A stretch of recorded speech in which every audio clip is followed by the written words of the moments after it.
Judgment time.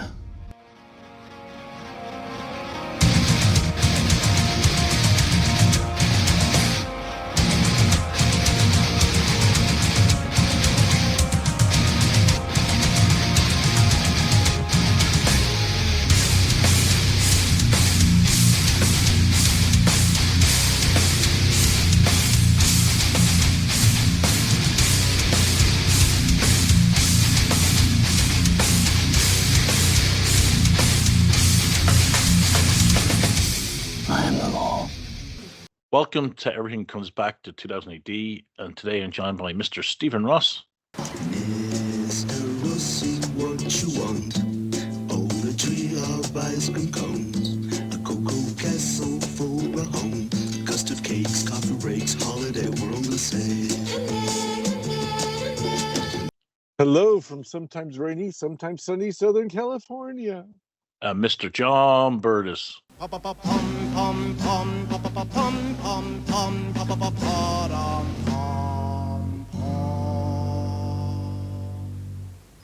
Hello to all you drockers out there in miserable land. I am in happy land, down in the Garden of England, where the sun is peeping out and there's no rain or snow, and so I don't have to get paid to dig snow away and show 50,000 pieces of identification to prove I can shovel snow and not shit. Well, it just means that black people and women, married women can't shovel snow because they don't know how to get ID. That's it. It's the Jim Snow laws.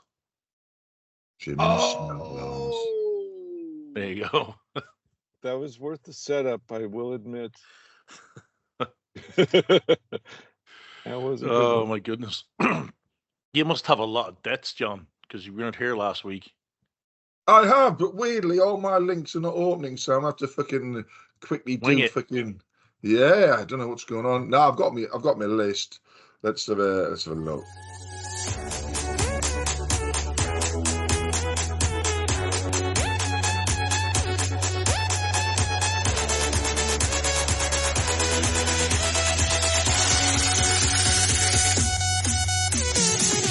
All right, first one up then, because we all like a death, don't we? And weirdly, I think I've become infatuated with death now, and I'm sitting there all the time just thinking, oh, he died. Planning other people's debts. Yeah, and mine now. Well, I'll tell you, John, when you come out here again, we'll go to the Holy Death Temple, one of the Holy Death temples in one of the Mexican neighborhoods, and you can light a candle. Yeah. Oh, right.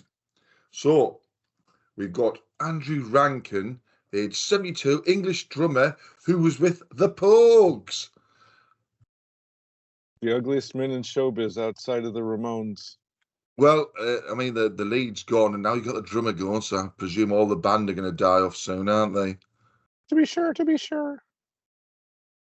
Okay, Flint. I'm not Irish anymore, remember? That's right. Flint That's right. Flint is now American. There How you long go. have you been? Wait. How long have you officially been American? I never asked you that. Since 2008. Okay. Well, welcome to the cult. The cult. Welcome to the club. Well, you're Mexican, Rossy. That's right. You're a Mexican that no other Hispanics will let you into their group. Fucking A, that's right. Fucking yay. Rub it in. I don't want to join their stupid club. I wouldn't join a club that would let me be in anyway. Oh, Yes. see what you did there? Yeah, Groucho Marx. Mm-hmm. He was of the tribe. Right, let me just get this copy. Fucking hell. All right, next one up. Now, I'm sure I'll get this fucking pronunciation incorrect, but we'll go for it. Shelley Desai. Have you heard of that one? Age 90. Indian-born American character actor. No. Okay, then. Well, they died in Los Angeles, so it's got to be something to do with you, Mr. Ross. Best known for his work in It's Always the Sunny. Mail. Yeah. Oh, It's Always Sunny in Philadelphia. He was the I think Danny DeVito's was it his brother? I think he played his brother. He was on that show, anyways. Yeah, and he was also in St. Elsewhere, The A-Team, Star Trek: The Next Generation, ER, Curb Your Enthusiasm, and films such as Thelma and Louise, Escape from LA, Paul Blart Mall Cop. So one of those people who That was a highlight of his career. That's right, popped all over the place, and obviously he was in the best Star Trek thing, The Next Generation. No, it's the original series, John. It's the best Star Trek. Dear me, dear me, dear me. Next up, we have James Van De Beek, aged 48. We've outlived one. He's an author, I think. Well, we'll get to that, won't we?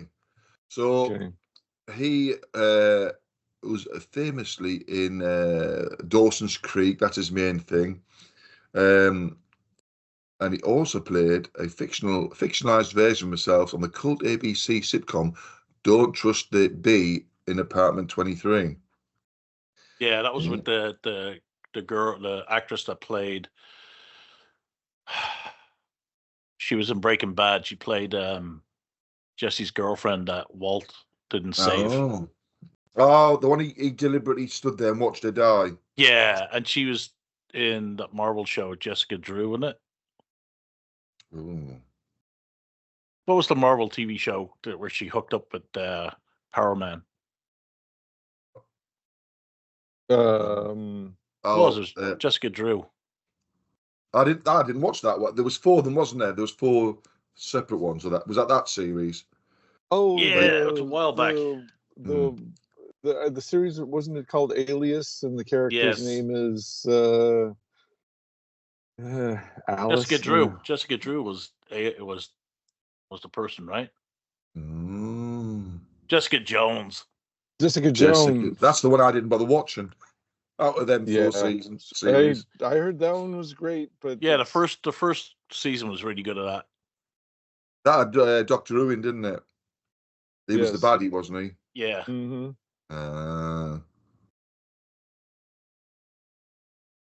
So what you got? Well, anyway, so that's him. Next one up is a very old person here, Robert Duvall, aged 95, an American actor who loved the smell of napalm in the morning. Well, he's the exception to your rule. Oh, hang on then. The rule that Americans make stars, not actors. Well, the British make actors, not stars. He was an actor. That's it. Just like Marlon Brando. So I mean, you could go down the list of stuff he did, but fucking hell. There is I'm just fucking going down here now. This is how Flint learned how to parent, from watching Robert Duvall bounce a basketball off his kid's head and calling them sports fans. Oh. So he made his feature film debut. I was just about to get that, portraying Boo Radley into Kill a Mockingbird. He was also in Bullet, True Grit, MASH, THX 1138. He won his Academy Award for Best Actor for his performance as an alcoholic former country star in Tender Mercies in '83. He was also in Godfather, never watched because it's a lot of shit. Apocalypse Now. I did that deliberately to see Flint come in straight away. You're not baiting me this time. It says here, with a career spanning 7 decades, he received an Academy Award, a BAFTA Award, 4 Golden Globe Awards, 2 Primetime Emmy Awards, and 2 Volpe Cups for Best Actor, and a Screen Actors Guild Award. They're changing that aren't they? The Screen Actors Guild Award to something else, a different name. So it's the not Film Actors Guild. Yeah, they're not going to call it the SAGs anymore. Something like that. They're going to change it. There was something about it the other day. So it says, doesn't matter because they're all going to be irrelevant in the next 2 or 3 years. That's right. Yeah. Well, yeah, isn't one of them going to go on YouTube in like 3 years' time? They'll just call it the Pato Awards. That's right. All awards handed out by Pedro Pascal. Oh no, I didn't say Pedro. I said Pato. I know. That's what I said. Pedro Pascal. Oh, that was okay. That was actually good. That was a good one. Yeah. But yeah, he's got quite a big resume. If you go onto Wiki about his television, film, and bits and bobs that he I think did he's in all a few over, Twilight Zones as well. it wouldn't surprise me. I'll tell you how big it is. It's so big they haven't even got a list of the programs and films he's on, unless it's been updated still. Anyway, so there's Robert Duvall. Next one, this one went. Fucking hell, why is that not coming up? Weirdly, that Robert Duvall one opened up instantly when I just fucking clicked my link that I have for it. But anyway, this one will interest Mr. Rossy because he loves his music. So the next one we've got up is, and he loves his Jews, is Billy Steinberg. Is Billy Steinberg, age 75, an American, and he was. Are you ready for it? He must have made a fucking bit of money. He was a songwriter and he co-wrote things like a Virgin, True Colours, and Eternal Flame. There's a massive list of all the stuff he did on the songs he was involved in, but that were the ones he came up mainly. So he's got also So Emotional, Whitney Houston's one, Hearts Alone. He did co-wrote I Drove All Night, which Roy Orbison did, and Cyndi Lauper. He also did the one that was mentioned in Buffy, I Touch Myself, by Divineless, or what we pronounce that. Divineless. And he also did, that's it. He also did. You're never living that one down, my friend. I will. He also did I'll Stand By You by the Pretenders. And then it has a list of other stuff. The Pretenders. I have a feeling he may have been gay. Just going by those songs he wrote. Hang on then. Do you know what it says? Steinberg grew up in Fresno, California, and moved to Palm Springs when he was 12. Oh yeah, he worked there. That's funny because at the end of the early life, it goes Steinberg was Jewish. I think fucking hell. I think I can guess that. Say. Well, just moving to Palm Springs. Big Gay Ron said, "That's where old queens go to die."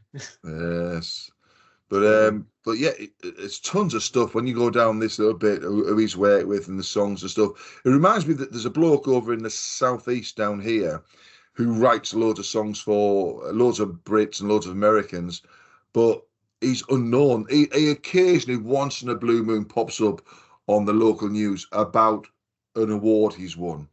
But I can't remember his name. But it's another one of those people where you don't need to be the fucking person who spends your life touring. You write that fucking song or co-write it for somebody. Somebody picks it up and becomes fucking, that's their signature tune, and you get the fucking half the money for it. You're fucking laughing, aren't you? Because all you've done is sat in the fucking studio tinkering away. But yeah. Well,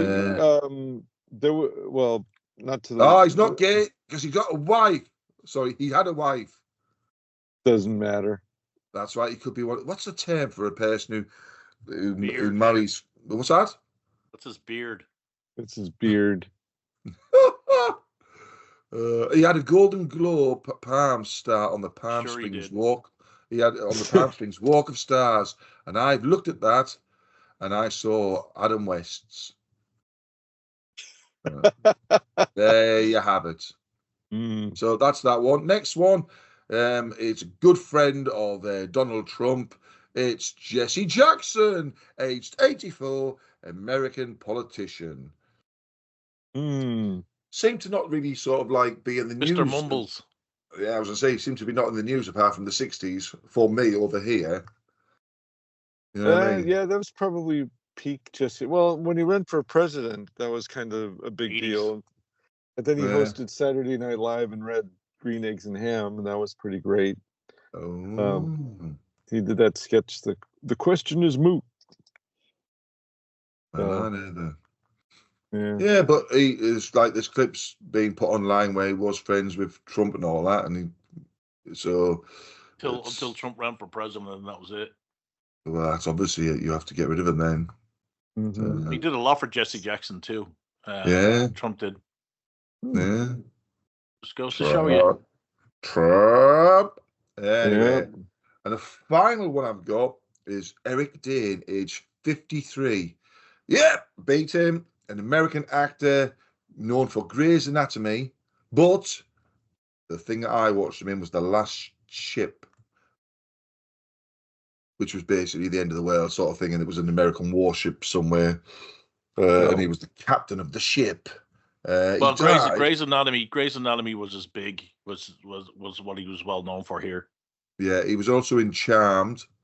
And I did read, I think he was in Grey's Anatomy for a few like bits, and then there was a clamour to have him back, so he was in there for fucking loads of seasons.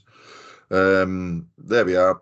Positive audience reaction to the character led to becoming a regular series regular in the 3rd season. Yeah, he was McSteamy. That was his name. Yeah. Right. Marnie used to watch Grey's Anatomy. Oh yeah. He was also in stuff like early stuff, Saved by the Bell, The Wonder Years, Roseanne, and Married with Children. Let's have a look. Let's go down. Oh, here we go. We've got a list of stuff here. So he was in films. He was in X-Men: The Last Stand. He was Jamie Madrox's Multiple Man. He was in Valentine's Day, Marley and Me, Burlesque, Grey Lady. Let's go down. Americana, Dangerous Waters, Bad Boys, Ride or Die, One Fast Move, Borderline, and there'll be a posthumous release of Family Secrets, which is in post-production at the moment. TV-wise, he was in, well, as you know, Saved by the Bell, Renegade, The Wonder Years, Married with Children, American Embassy, Charmed, Helter Skelter, Las Vegas. God, he's doing a lot of shit. Grey's Anatomy was 139 episodes. The Last Ship, 56 episode, main role.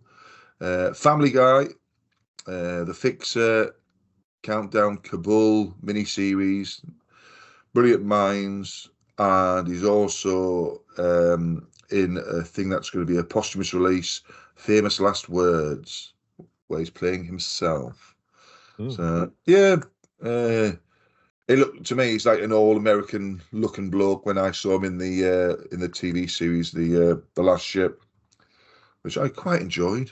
So there we are. Lots of interesting deaths, and we outlived a couple of them, so that's good for us. You missed the death. Oh, I knew I would. I slept the rugby, John. I'll let you away with that one. Woo! The death of the Canadian national hockey team in the Olympics. Yes. Yes, the American team was the underdogs on both games in the women's hockey and the men's, and there were. I mean, it really was a miracle on the ice because that goalkeeper or the goaltender, whatever they call him, he saved their asses. I mean, they were being pounded. Asses were being pounded. Their asses were being pounded. And they end up beating the Snow Mexicans 2-1 with a golden goal. So well done, Team USA, but not so good for a team. And the thing is, they're such bad losers, the Canadians. That, like, one guy came out and said, "Oh, the better team lost." Well, not on the day, didn't. And then the head of their organization came out and said, "Well, this golden goal rule, it's not fair because we don't do it in the Stanley Cup." I'm like, oh my God, dude. If you had a one, you wouldn't be complaining. I'm sure, it's probably more proof that we live in the simulation that the most entertaining outcome is what usually the universe throws out at you. So when both hockey teams won, especially the US men's over the Canadian men, I guarantee you the Prime Minister of Canada, Carney, was rolling his eyes and grimacing at what Trump was going to post. And you know that Trump is going to have the guys to the White House, and he's invited them, the men's team and the women's team, to the State of the Union as well. So he's going to put some digs in there, and the Prime Minister of Canada is just going to be squirming. It's so funny. You're gonna take it and you'll like it. Yeah. It's The minute they won, I'm like, oh my God, I can't wait to see what gets posted on Truth Social. And what he posted was lots of winning. Well, it's like I'm just trying to think. It's like with like sort of India, Pakistan for them, and the West Indies a while back. It was that cricket was their thing. That was their sort of like every kid wanted to be a cricket star for those countries. Not so much in the West Indies now, because they all want to be basketball players, from what I've watched and read over the last sort of decade. But yeah, so when their teams lost, it was sacrilegious for them. But not as bad as like Latin and South American football teams, when a player might have scored an own goal, then he gets fucking killed by the fucking gangs the next day or something. You know, that's happened loads of times. Yeah, but that's happened loads of times, hasn't it? Or their family gets kidnapped. Yeah. I mean, that's why a lot of them come over to if they become really good, they can come over to Europe or America to escape that potential thing for the families. Well, during the World Cup, when Brazil gets knocked out, the suicide rate goes up in Brazil. Oh, God, yeah. Really? Yeah. Yeah. It means so much to certain people. Dang. Soccer is the world sport, Rossy. Oh, I I know. I'll tell you that. It's rugby union. Oh, dear. Another sport that England is so good at, they get beaten by the Irish. You've never won anything, man. We won that game. Well, isn't the World Cup over in America later this year? Yeah. Yeah. You know, I think England have a good chance of winning it this year. Well, who knows? Tuchel. You must be having. Tuchel is a good. He's a good coach. You're going to have their matches about midday till about 4-ish to get the European coverage for live matches. Yeah, it's like 7. Well, actually, East Coast will be 3 hours ahead or whatever. Yeah, or 3 hours behind. Interesting to watch. Well, it's not as bad as fucking when they had it in South Africa. No, it wasn't South Africa. Where was it? Where you had to get up at like 1 o'clock in the morning. Saudi. It was that area. It was over there. Yeah. It was somewhere over there because everyone said the Saudis was worse. And then it was proved to be all corrupt for that and the next fucking cup. Well, that's how you know it's all about the money. Yeah. I mean, that's why they were going to do the World Cup instead of every 4 years. They were going to try and do it every 2 years. Yeah, then it loses its special. It loses a special, because you're always qualifying for that, aren't you, as well? So what's the point of any other competition? And the problem is, if you look at certain countries, when they sort of like get the deal to have these sporting events, and then afterwards all their stadiums are falling to pieces because that was it, and you think they should never be allowed them, because we knew that. Whereas America, you're going to use the stadiums. Fucking the UK are renowned for they'll sell out all the fucking stadiums on fucking every sport, even on the Olympics, when the Olympics was here, even like the smaller, not so well-known sports, the stadiums would be full because people just want to see sport. If they can't get to the big fucking sort of golden event, they'll fucking go and get another one and cheer whoever's there. You know what I mean? It's like when, I'll tell you what, it was like when the rugby was here and they had South Africa playing Japan down in the Brighton football stadium, which I think is about 34,000 seat or something like that. Now, to me, if you're going to do a thing, every stadium must be 60 to 70 to 80,000 minimum. But anyway, so the rugby was there. And there was lots of people who'd gone into the lottery to get a ticket for a match because, you never know what you're going to get. Yeah. Unless you're rich and you have connections. And so a lot of people were down there and they watched Japan beat South Africa, and it was an amazing game. So there would have been a small amount of fans for each of those teams, but most of the fans there would have just been rugby fans who wanted to see a match, and they saw one of the best matches of the tournament. You know what I mean? So that's the sort of thing it needs to go to a country, and there's no point saying, yeah, but this will kickstart it. Well, it never has up to now, has it? It did the World Cup in the US over here in the 90s did kickstart the Major League Soccer. Yeah, but the thing is, you have big stadiums. That's the thing. So and I was amazed that even today, when you go to a high school out here, and even stadiums are the stadium, and they have fucking floodlights and everything. Yeah, bleachers, and I'm like, holy crap! If we had that back in Ireland, what a difference it would have made. Yeah, I've seen the clips where the teams come out and they have the fucking marching band of about fucking a billion people in the middle of the pitch. Then they fucking all line up to let the teams come out and fucking confetti cannons go off and all this sort of shit. And that's just high school. Yeah, and I'm just going, what the fuck? I know. I was absolutely amazed. And I think there's one where, well, they all come up with a specific tune, but there's one where it's like a fucking Metallica or an ACD song, and the whole fucking bleachers are sort of bouncing with all the crowd screaming the fucking music out as the team comes out. Yeah, it's impressive stuff. Yeah, and that's just high school. So Yeah, that always blows me away. That's why college football over here is pretty big. People like college football. So a lot of people like college football ahead of the professional, like the NFL stuff, because in the college football, they're trying to make it big. You know, there's big money in it, but they're not being paid like like the professionals are. Like these are kids trying to prove themselves. So there's a lot more heart and soul into it than, you know. That's why a lot of people like the college football. Yeah. Anyways, shall we do Adventures in Trumpland? We might as well, because it's always fun. It's your show.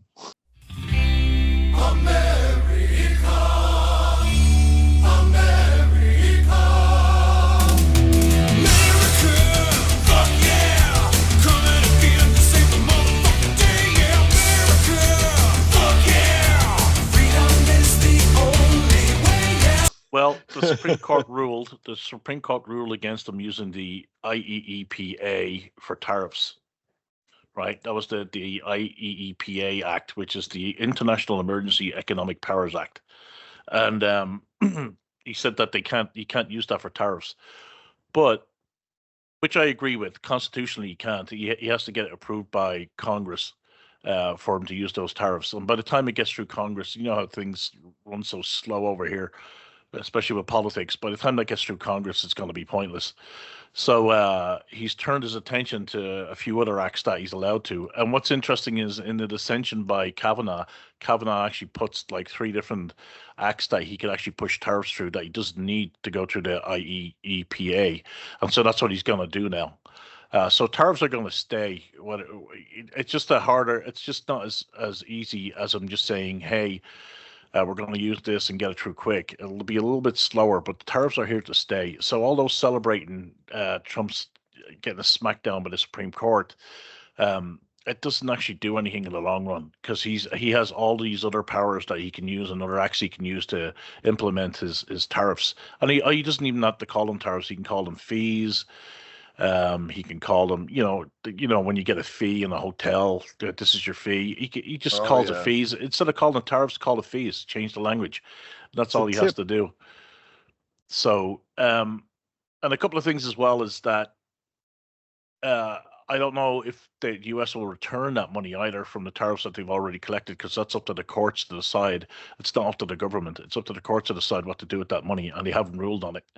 So there's that. And another thing I'm really happy about is that with that ruling, it shows that the Supreme Court isn't going to rule in Trump's favor all the time, because it's a majority conservative court, which is a good thing, because one of the things you hear the idiots say is like, oh, the Supreme Court is always going to go with Trump. They're always going to, he's packed the court with the conservative justices. They're always going to rule us. They hardly ever do.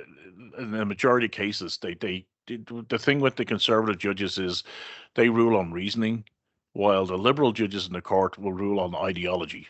They'll fuck, no matter what Trump does, they'll vote against it, even if their conscience says, well, actually he's right. They'll say no, because they're Democrats. Their ideology dictates what they're going to rule. But you can see from the written ruling from the judges that the conservative judges were actually the ones reasoning things out. And one person I listen to a lot is Jonathan Turley. He's a constitutional lawyer, and he knows the Constitution inside out. And he said when they first brought out the tariffs through the IEEPA a couple of years ago, a year ago, he said that that's going to have a tough one. If that gets challenged in court, it's going to be tough for the Trump administration to justify that. And he turned out to be right. So usually I go by whatever he says, and I think the Supreme Court ruled correctly against Trump. But the tariffs are here to stay, and they're not going to go away. He's going to keep on pushing those tariffs through other means, other avenues. He'll use different ways of doing it. Like I say, he'll change the language. He'll use different ways, but there will be like hidden fees and hidden this and hidden that just so he can address the trade imbalances with other countries. Mm. Lots of adventures in Trump land. That's Ah. it. Although I All did right. laugh at Gavin Newsom. I was going to say Newscomb. If he runs for, he's got to hope that people have very short memories, because if he runs for president in 2028, he's going to have a lot of problems with what he said today with black people. He said that he's got a low SAT score, and he could hardly read, more or less. So that's how he relates to black people.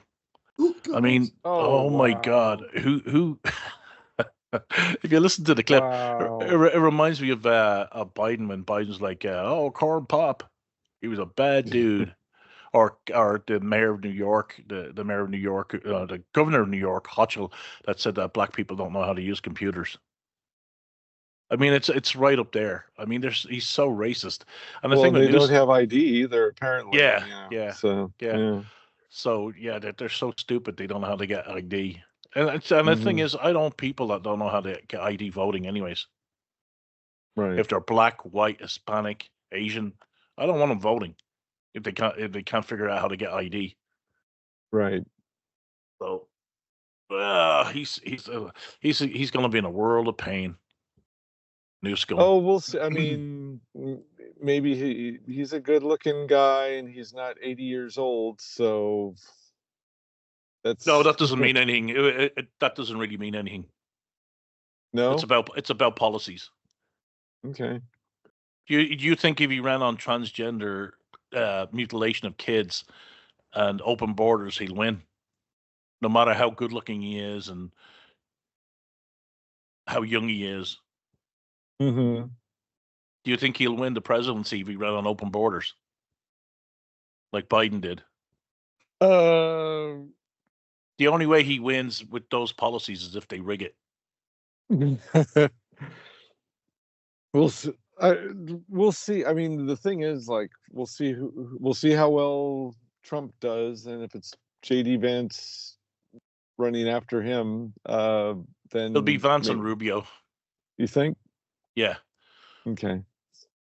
So, I mean, we'll see. Everything's so divided now. It'll literally be a numbers game as far as like not really. population goes. Everything isn't really divided. Really? It's not really. It's just the usual California and New York are always blue. Every other state is more or less red. The only states that Kamala Harris won are the ones that didn't require photo ID. Mm-hmm. I wonder why. Well, we'll see how New York goes, because they're being tested big time right now. So we'll also see. California's 2 Republicans in the running for governor. Yeah, I mean, and it could happen. It could happen now. I mean, if people remember the fires and remember who was in charge and failed miserably during that time, could happen. So we'll see. One of the things that Democrats do, and I don't think they realize that they're actually shooting themselves in the foot, is they think that by being vulgar and using language like foul language, that they're getting their point across. They're really hammering the point, like the whole "fuck Trump" stuff. Mm-hmm. That doesn't work. In fact, it works for your base.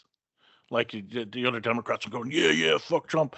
But everybody else is like, what the hell is going on here? You're using this kind of language to try and get elected. Mm-hmm. You know, the only time Trump dropped the F-bomb was when he talked about Israel and Iran going at it, and said the reason they're fighting each other like that, or when they broke the ceasefires, because they don't know what the fuck they're doing. And he said it for emphasis. Right. So when he drops the F-bomb or stuff like that, he does it for emphasis. The Democrats haven't got a clue. They just, everything is like, fuck this, fuck that, or, you know, it's like, dude, you're not getting the point. I mean, you guys have to go. You're gonna have to come back into the center in order to win elections again. And they sound awkward saying it. They sound like boomers trying to be cool, saying it. Hey there, fellow kids. They're reading, like they're reading it off a script almost. So, you know. Right. And the thing is, if the SAVE Act gets passed, I don't think they'll win another election again for the next 20 years. Because you have to show proof of ID, you have to show proof of citizenship, which It's the way it should be. Mm-hmm. See, the reason they don't want that is because they know they can cheat. No other country does that. What? No other country that doesn't have ID. You have to have ID in other countries to vote. Look, if you have to have ID and 5 pieces of ID to shovel snow, then you fucking need it to vote. There you go. Yeah. And that's no joke. Yes. But anyway, that's my adventures in Trumpland. What about Kickstarter Corner, Rossy?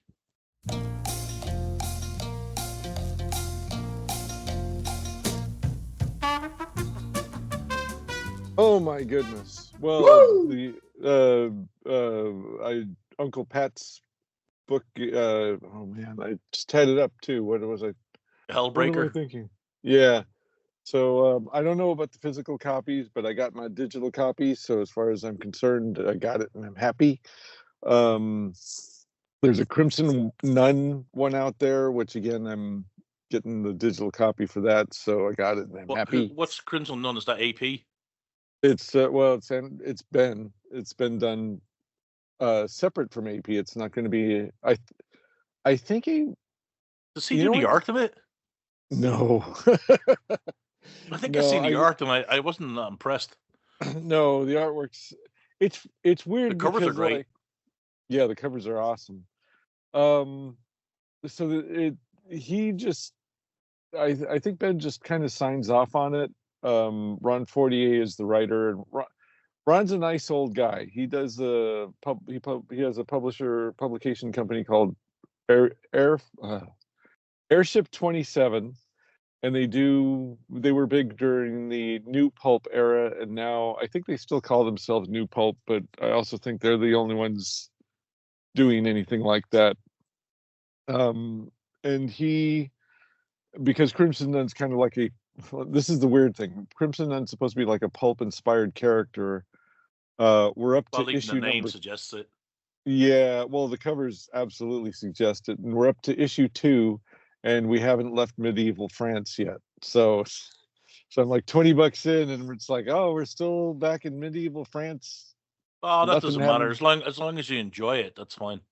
Well, kind of wish it was more like what the title and the character costume design and everything would imply. Maybe you'll get there. It's taking its time. So, what did you enjoy reading it? It's okay. It's okay. Yeah. Ron Fortier's stuff. I mean, he loves his pulp. He doesn't. He's an older guy, and he doesn't have like the stuff doesn't have like much intensity to it.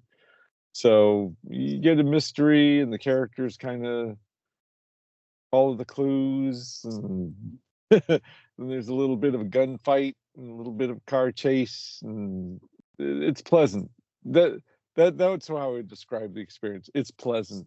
All of his stuff is pleasant. You want to read a pulp story, it's pleasant. I kind of read it hoping that I'm going to get more of a spider, intense, in your face, wild experience, but that's not what you get with Ron. So it's fine. It's what I expected. So it reminded me of Ron was pretty active back in the old Eternity Comics days. Right. And it reminds me of a $10 Eternity comic. So anyway, yeah. But the big one is the Luchadors versus everything. It's got 3 days to go. I predicted that it was going to be somewhere between 300 to 500 backers. 3 days to go, 524 backers. So maybe they might get themselves up to 600. It's not a cheap book, and it's not even it's not a cheap book, let's put it that way. So unless you go with a digital copy, it just takes one backer to get them up there, rack up some of that total. So they're up to $61,449, And like I said at the beginning, it's not just the book. It's $25 prints of some of the hipster artwork they commissioned for the book. Yeah, it's all the add-ons, isn't it? Yeah, the add-ons are insane. $40 Blu-rays of some of the movies that they mentioned, $30 to $40 Blu-rays of some of. Now, to be fair, some of these movies, like this is the best they're ever going to look. Some of these movies, I don't think they've been on DVD or Blu-ray before. Where you get movies with it. That's one of the options. Well, they're add-ons. Okay. The movies are add-ons.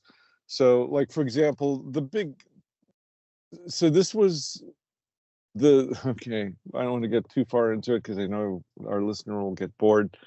There was this family, the Agra Sanchez family, that produced kind of like the A luchador movies, and these guys produced a lot of the B luchador movies. Now, even the A luchador movies can be, they're fun, bad movie night movies, but none of them are like super A-class productions.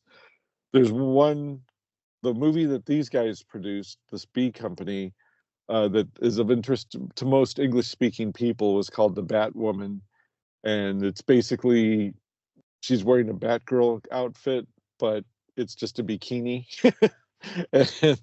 and there's this sea monster that kind of looks like the creature of the Black Lagoon if you order it off of Temu, and if you like it's of interest because it's sort of like the Adam West Batman movie, but she's also a luchador too.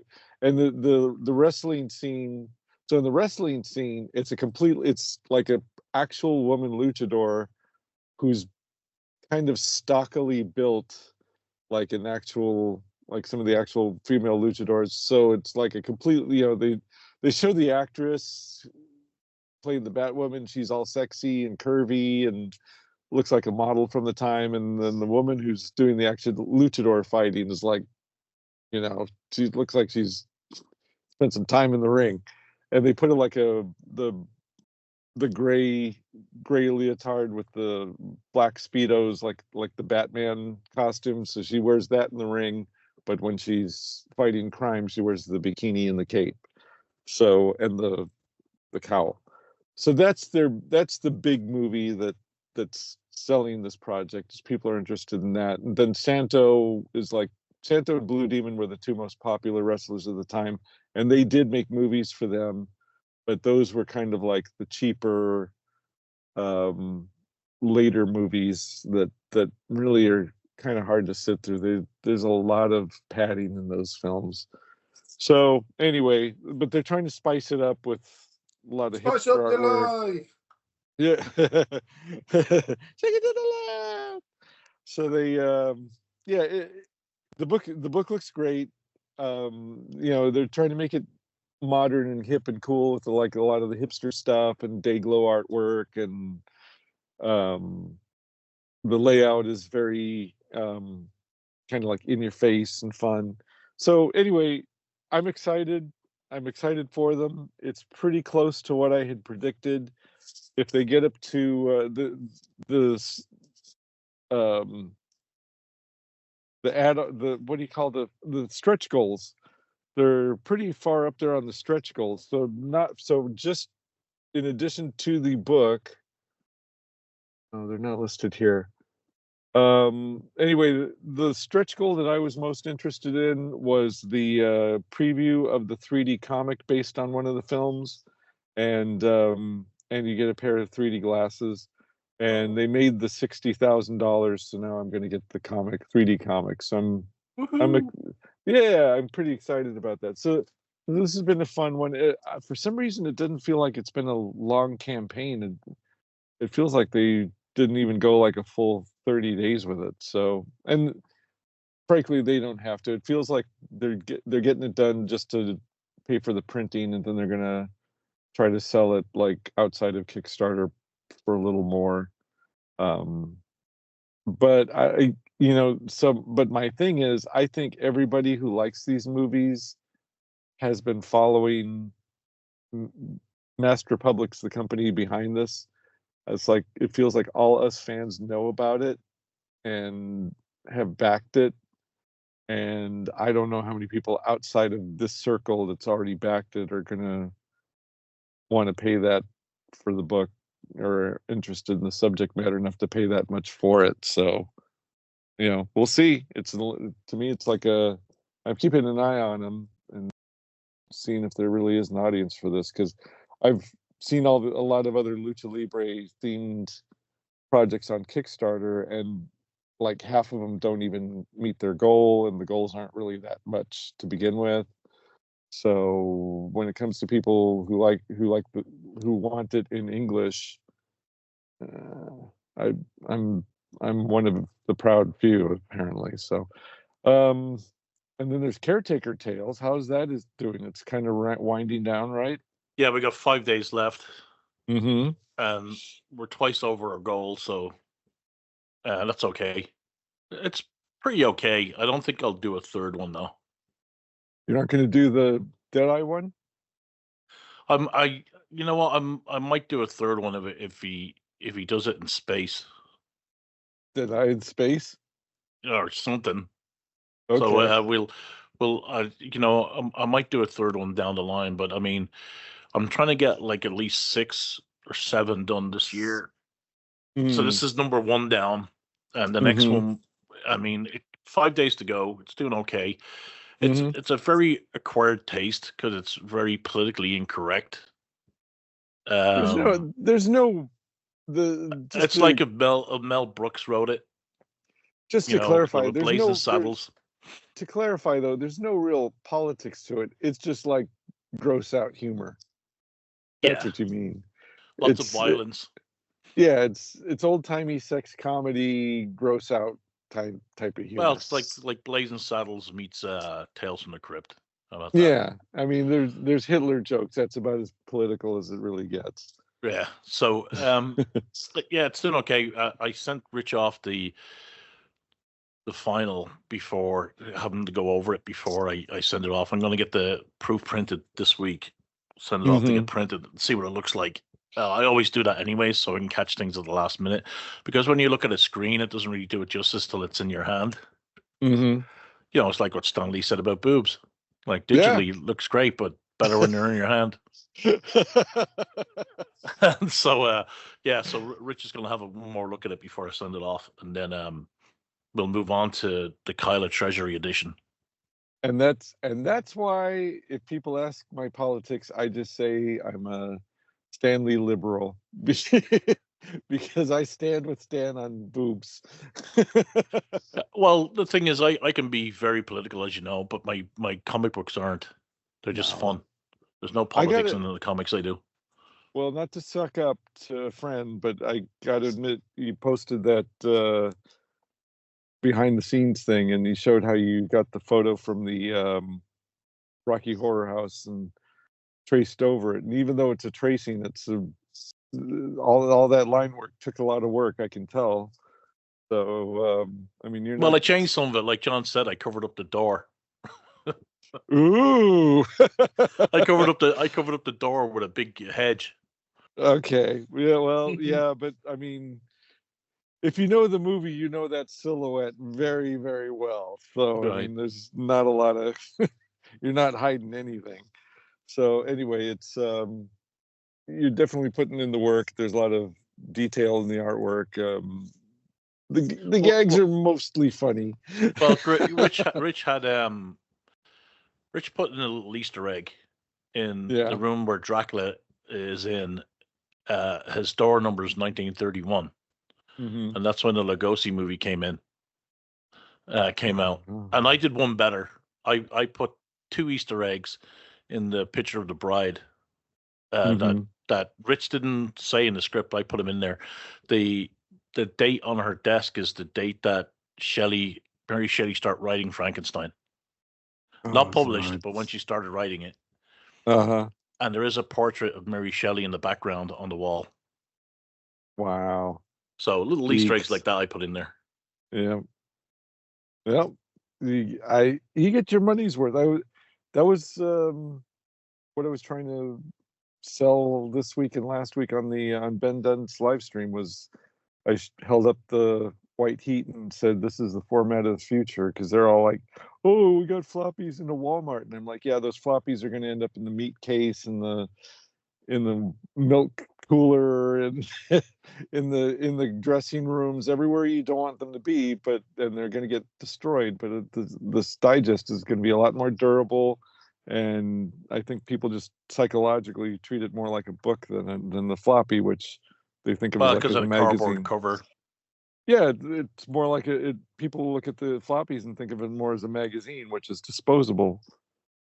Yeah, I mean, well, nerds, you can roll up a floppy and stick it in your back pocket and ruin it.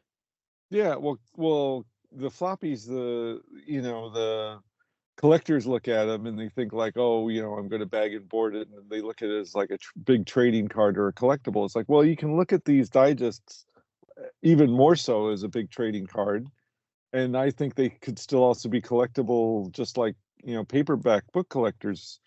We have a whole paperback book collectors show out here, so if you I think comic collectors don't, they look at the comics and think only the comics, the floppies, have any potential value, but there are paperback book collectors. These fit comfortably in with that collectible. You use the same size bags. I mean, they make bags for them. I don't see. I understand why people are resisting it, but it's like Well, there's so many different was formats out now. You look at even at the trade paperbacks. You look at the compact comics that DC are printing. Exactly. And then they're reprinting all their treasury size stuff too. Right, and the same thing with those compact things. It's like, well, okay, so they have to resize the floppy size comics into the smaller format for these books that are very, very successful. And Alan Moore and Neil Gaiman's, you accuse me of huge blocks of text. I mean, these guys, those were the guys are the ones I measure myself against. Yeah, but they're how old are those though? How many years ago were they first published? Decades. Right. So the way people read comic books has completely changed today than it was back then. That's like Ben made a good point in Ben Dunn when he did his live stream last week, where he took up a comic book that had the origin of the original Green Lantern. Yeah. And he basically said it was unreadable, right? And he's absolutely right. The stuff back then, the golden age, a lot of it is a struggle to get through. Oh yeah. But kids back then, when they read it, it was awesome. And so I remember Mark Miller had a comic book store guy on his. Mark Miller had that's his pirate name. He had two or three comic book guys that own stores on his show, and they said that when they're older guys and they knew guys that did buy the Golden Age comic books, and so they're older men, and they'd say, oh, I remember back in the day, just say the Green Lantern origin story is fantastic, and they were saying like nobody's reading that crap now, because the way we read stuff has completely changed. I mean, you look at the 70s and all the flowery fucking dialogue by Don McGregor on Black Panther, how pretentious a lot of that shit was written back then, or Chris Claremont, and even Denny O'Neil. I mean, and I do agree with Ben there too. You have Denny O'Neil writing this Green Lantern story where a black guy comes up and says, what about the black people? Said, well, Green Lantern has saved the earth so many fucking times. I think you're included in that. Yeah. So that kind of pretentious shit, but lots of flowery language again, and kids in the 70s loved that, but they wouldn't read Golden Age. And then you have the 90s, you have the 80s where you have Neil Gaiman and Alan Moore, again, more flower. Like, you're not going to read, kids in the 80s weren't going to read books in the 70s that were done in the 70s. Well, that's probably too close. No, I beg to differ. No, I think you're right. The 70s and 80s are kind of very close. But then things changed, like when the 90s came out and it was all flashy artwork and, say what you will about the Image guys. They sold hundreds of thousands of comic books. So, and the way we read comics today, because of digital and our tablets and everything else, it's changed the way we read comic books, especially for kids. Well, you don't see. When's the last time you seen a center spread in a comic book? I haven't. Well, I mean, I haven't really read any of them more. Well, I digitally flipped through 2 or 3 recent, like this week's releases Marvel books, and then just trashed them because they didn't look interesting to me. So well, there's very rare now you see a center spread in a comic book because it's not suitable for digital. right. Well, but the thing is, like with the stuff that I'm talking about, that's what DC at least is reprinting now in this popular format. Right. Yeah. Really wordy blocks of text stuff by Alan Moore, Neil Gaiman, Grant Morrison, that stuff. And so, but they have to shrink it down. Who's buying those books? Well, there are some of the people who are younger who are reading comics. They're the ones that's what they're getting, and they're the ones who are doing it. This is like the vapor trail of people who are going to read those kind of comic books. It's like maybe older teens, 20-year-olds who have seen the movies or heard about it from their older brothers and sisters, and that's going to be it. I don't think the kids who are reading Dogman now are going to move into those particular books. Hopefully they'll be making their own I went to a book fair here in Phoenix. Mm-hmm. I went on Sunday. It was a 2-day event over Valentine's weekend, and I went on Sunday. Okay. And I was shocked at about how many people I saw there. There was lines going outside the building. And the age groups, there was lots of kids that were in their teenagers and early 20s. Yeah, kids are reading. I mean, we get mobbed every weekend. People are coming in, and I mean, in addition to trashing the store and loitering, they're also buying the occasional book as well. So it's not as doom and gloom as people make it out to be, but it's also different.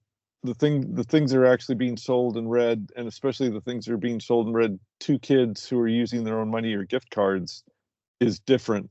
Well, the graphic novel section at the fair was completely gutted. Oh yeah, I mean it's our most popular section in the kids department. One of two. It's that and the aisle that's got Percy Jackson, Harry Potter, Spy School, Wings of Fire, Warrior Cats, all that stuff. The series ones mostly published by Scholastic. Pretty much we could just be the Scholastic Book Fair and do almost as good, as if we didn't have everything else. But anyway, as far as the digest stuff goes, it's kind of, to me, it would make more sense because I'm with you. I agree with you. Like if I was going to do a digest, I would continue to do kind of what we've been doing with Kyla, where it's kind of on the wordier side, but with you being a good editor and cutting me down a bit, it's still wordier than the Image comics and a lot of the stuff that's being published now.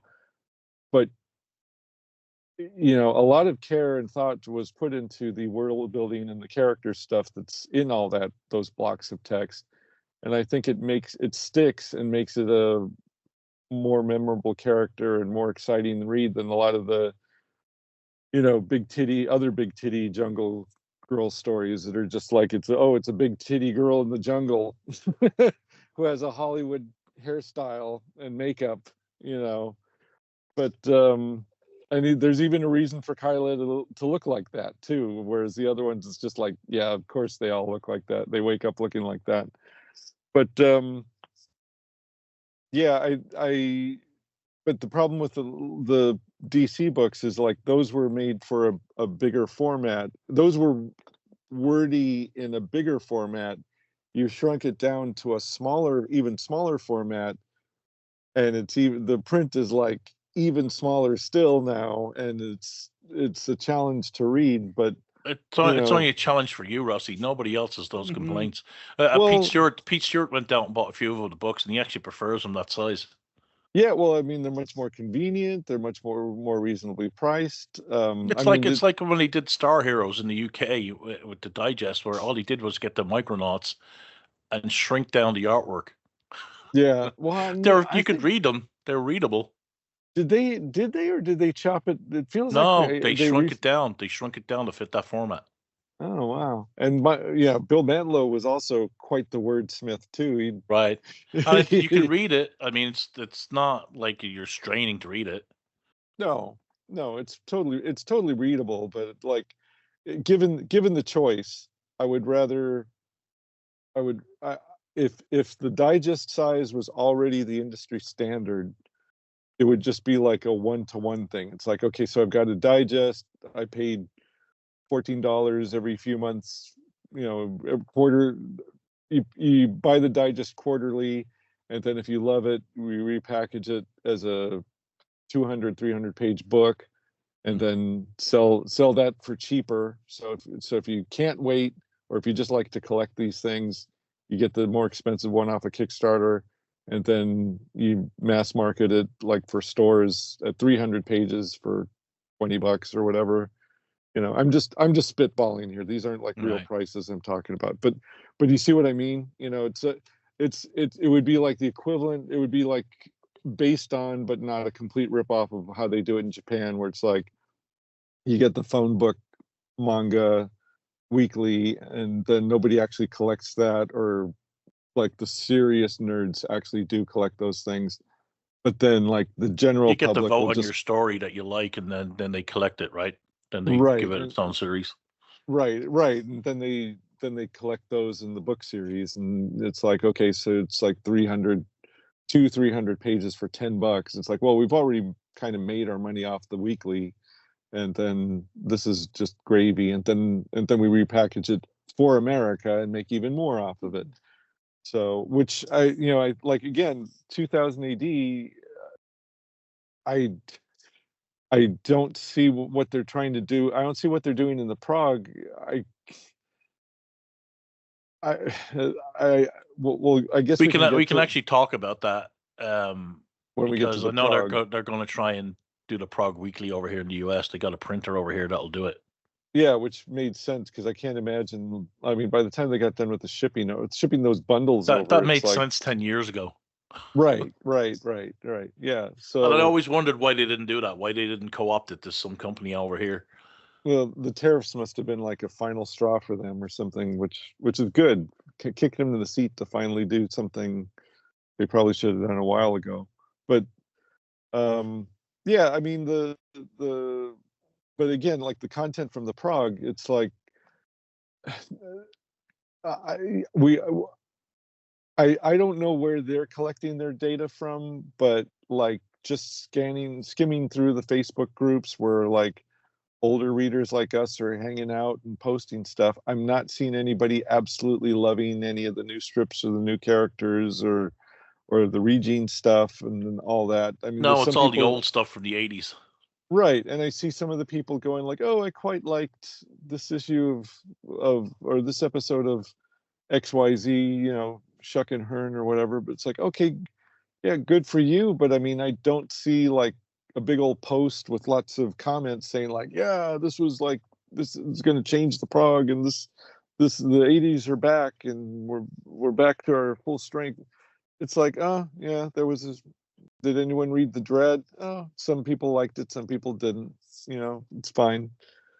But it needs to be much more, back when it was at full strength. It felt like back as far back as 2012, it felt like, or as recently as 2012, which was 15 years ago now, there was like so much excitement. It felt, the stories would come out, and Wagner would have like this new thing, and it'd be like, yeah, cool, and now it's like, we'll get to the current story when we get to the Prog, but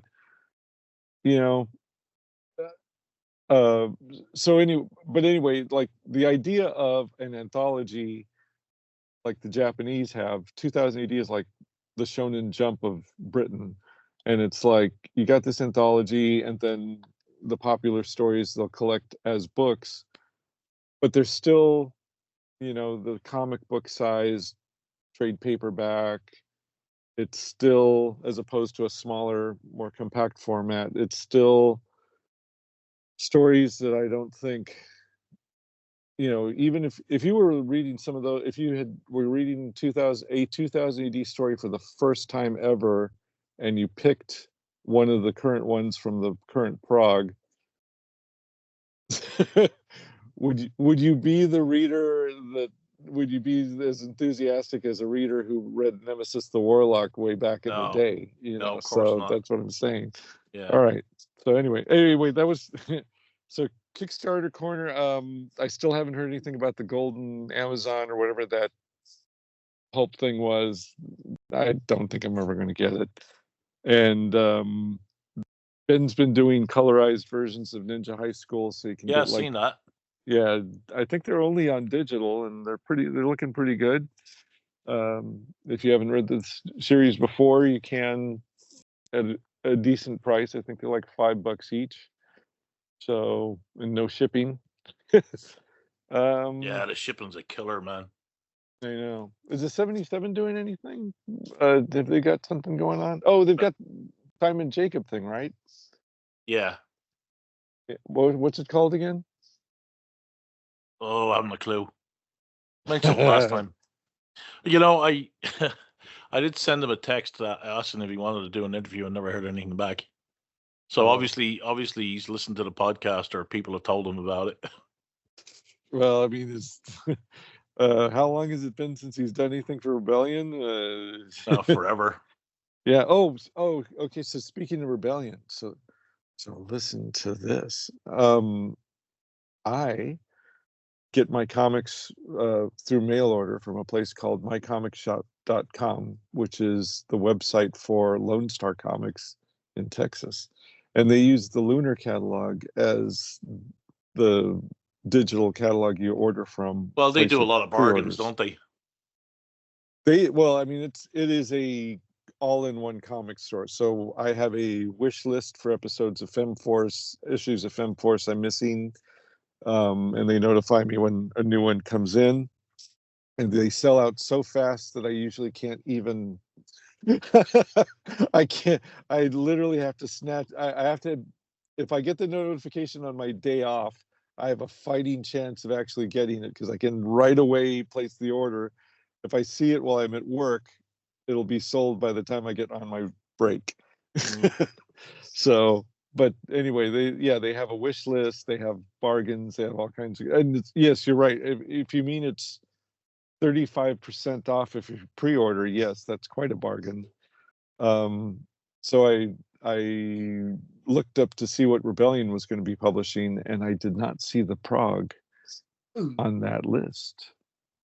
The magazine was, but not the Progs. Well, that's because they're going through Lunar, right? This is the Lunar list. This is the Lunar catalog, though. So it's like, yes. Will there be is this the month? Is this the week of delay, or are they going to? Because there's going to be an overlap. I guess, you know what? I just thought of this. Maybe there's going to be some kind of weird overlap or delay, because when they ship those monthly stacks, those monthly bundles, it usually gets here like, a month plus after they've been out in England. But if they're going to be published here, they said it's only going to be a couple of weeks difference. So maybe there's a transition period where, like, we're waiting for the ones that have already been shipped from over there to get here, and then there's yeah. I didn't know about the printing it here thing when I saw that, and I thought, oh, this does not look good. But maybe it'll be fine.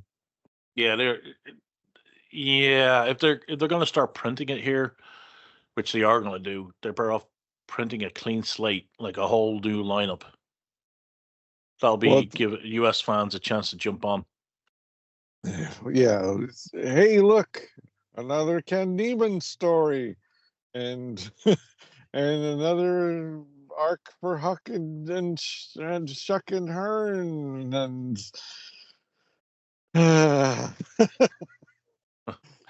All right, so that's Kickstarter corner done. yeah.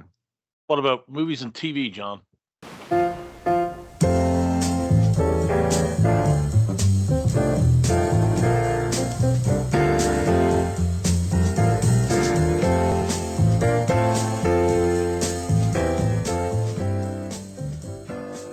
and TV. All right. Well, amazingly, I've watched 2 films this week. Mm-hmm. One was Anaconda, which is a 1 hour 39, 2025, 12A rated, 5.6 on IMDb. Starring Jack Black, Paul Rudd, Steve Zahn, Tandy Wee Newton, because she's elongated a name to her original name. Instead of Tandy, it's Tandy Wee. And there was 2 big surprises at the back end of the film, which I was like, oh, very nicely done. But I won't say who they were, but you can obviously guess. Anyway, it was exactly what I expected. I did laugh at one particular scene which they showed on the trailer, but they didn't show the complete scene, which became even more ridiculous, which you've probably seen Jack Black with a hog tied to him on his back of his body and the head's on his head. Yeah. Well, that whole scene, he gets eaten by the snake, and he obviously gets spewed out later on, which there's a bit of forewarning for early on in the film. Steve Zahn takes his pulse, and he says he's dead. And then now the whole group are trying to figure out how they can get back to the boat and escape. So they decided they need a diversion. So they think, and then there's also a hog there. So they go. He goes, well, if we tie that hog to the back of him, then it's going to be really awkward for the snake to swallow him, and it'll take ages, so we can run away. So they masking tape it to him, and they stick a dead squirrel in his mouth, and that's when I really started pissing myself, because he says something like, "Oh yeah, anacondas really love dead squirrels," and I'm just thinking, fucking hell. Anyway, as they run away, Jack Black wakes up, and he starts running towards the camera, which you've seen on the trailer. So he spits the squirrel out, and he runs towards as you saw in the trailer, he runs towards the camera, and then the hog wakes up, and fucking hell, it's fucking bouncing its head off his head, it's squealing all over the place. I won't say what happens, but suffice to say, he survives. Do you know what? It was all right. It wasn't brilliant. It was played for laughs. There was some fun stuff in it, and it did what it had to do. So I was happy with that. The next film I watched was it was fucking hell. It was substandard. I don't know why this got high marks than Anaconda. It was Shelter, 1 hour 47. 2026, 15, and rated 6.49 dB, starring Jason Statham, who's also a producer and all that sort of shit. Bodhi Ray Brethnach, Michael Schaefer, Bill Nighy, Daniel Mays. Statham's ex-Marine, SBS, and being apparently dead for 10 years, living on an island. Things happened in the past, and he had to disappear. Is this a brand new Jason Statham movie Brand that new just came film. out? Brand new. It's fucking terrible. Oh. I honestly, I wouldn't invest the time, but I was doing other things, and I just thought, I'll watch this while I'm doing these. You pulled a Rossy. Yeah, I did. Well, Jason Statham's like on, he's on our mutual list, John. Like, Yeah. If he makes a movie, we have to see it, right? That's so right. You're saying that's why I watched it. I know. It's not his high standard. It's very cheap. It's probably costing about fucking 50p to make. Oh my God! What happened? What happened to you, man? Right. The basic storyline is he disobeyed an order to execute somebody in the past, which came down from Bill Nighy, right? Mm-hmm. Now, the government have created this device that can see everything, can break into all fucking cameras everywhere, read emails, all that sort of shit. Mm-hmm. And at the very beginning there's a government thing where it's Parliament to say, no, this has to be shut down, blah, blah, blah. It's way too overreach, blah, blah, blah. Anyway. Well, let's arrest him for memes. That's it. Bill Nighy has to stand down from his position, but at that time, they get a lock on Jason Statham because of something he does. And they see him. And so a kill team have gone to the island to kill him, right? Mm-hmm. Now, the reason they are going to kill him is, now, I noticed this straight away. They show all these things come up on the screen showing where he was, close-ups of him and all that sort of stuff, and the CCTV and shit. Anyway. He has the Epstein list. Yeah, it shows who he's supposed to be on the right, and it's a different person completely, which gets revealed what's happened later on in the film, because Bill Nighy's a fucking bad one. He wants to kill Jason Statham because he knows things. So that he sends out the kill team goes out. Jason fucking obviously kills them all. They go on the run type of thing with the little girl who was there. That was the thing that caused me to be seen, right? Then Bill Nighy, no, I tell a lie. One of those like hitmen that the government have, who's nearby the person in the government goes, right, who's our closest contact? Right, it's him. Right, send him to fucking bring him in. So the woman who's in the government says, bring him in. But Bill Nighy goes on afterwards and tells him on a message on his phone, it's a terminate contract. You only listen to me. Everybody else you ignore. So that Bill's chasing him throughout the film, sort of thing. Other things happened. The action was very substandard. You know what I mean? There wasn't as much really. It wasn't as good as he normally does. Well, how old is he now? How old is Jason Statham now? Oh, fucking hell. I don't know. It's probably Rossy's age, isn't he? 72. Probably. Fucking hell, yeah. But he's got better knees at 58. He actually is exactly my age. No, he's a year younger than me. Fucking hell, I can't believe you don't even know your own age. It doesn't. Age is just a number. Well, my knees are like 80 years old, and the rest of me is like 58. That's it. So, in the end, he fucking, because nobody's going to watch this film. In the end, he eventually gets to Bill Nighy's gaff. He walks in. Bill Nighy's looked in the garden at his security detail, and they're both on the ground, probably unconscious. I don't know if he would have executed them because they weren't a target for him, you know what I mean? So Jason Statham walks in, has his gun held up to Nighy's head. In Nighy's going, yeah, you come back with me and we can fucking do this, that, and the other. And Jason just basically just shoots him in the head. Doesn't even do much talk. It's just like, that's it. But yeah, it was everything you'd seen before. You know, the government overreach, this system that can look at everything instantly and just see him there. Oh, he's in this fucking place. Oh, he's over there now. He's here. All that. So if you have to watch everything Jason does, watch it. But you'll go, well, that was it. Where it was like, you can see it was cheaply done. You know what I mean? It's probably one of those things where something had to be done to keep the ball rolling for the next major franchise film that he's in, you know what I mean, or whatever. So there's me films. TV-wise, world of documentary thing. The World of Hammer, I watched the final episode yesterday, which was all about costumers. So it was like swashbuckling epics and things like that. Oliver Reed was in quite a few, and Oliver Reed was blacked up in one of them. Oh, my goodness. They didn't even mention him being blacked up, but it was like I'll tell you what it was like. Carrying up the Khyber, imagine the fucking baddies in that. He was a bit like that. That's what he was like. And as soon as he came on screen, I fucking burst out laughing. Carolyn was in the kitchen and said, what are you laughing at? And I just went, I blacked up Oliver Reed. Anyway, so the other things I'm watching TV series wise, I finished the Wonder Man TV series. I thought Ben Kingsley was absolutely phenomenal in it. That's how you act. That's how you fucking get an Oscar when he won his Oscar for fucking Gandhi. It was just like a subtle acting, you know what I mean? You could see it in his expressions, in his eyes, because his whole thing was he had to fucking grass up Wonder Man. but he became such a good friend to him that he couldn't do it. So he's going out of his way to stop things that he was doing. So he had like a device in one of the episodes where he was fucking recording everything, and he just smashed it up and broke the fucking chip.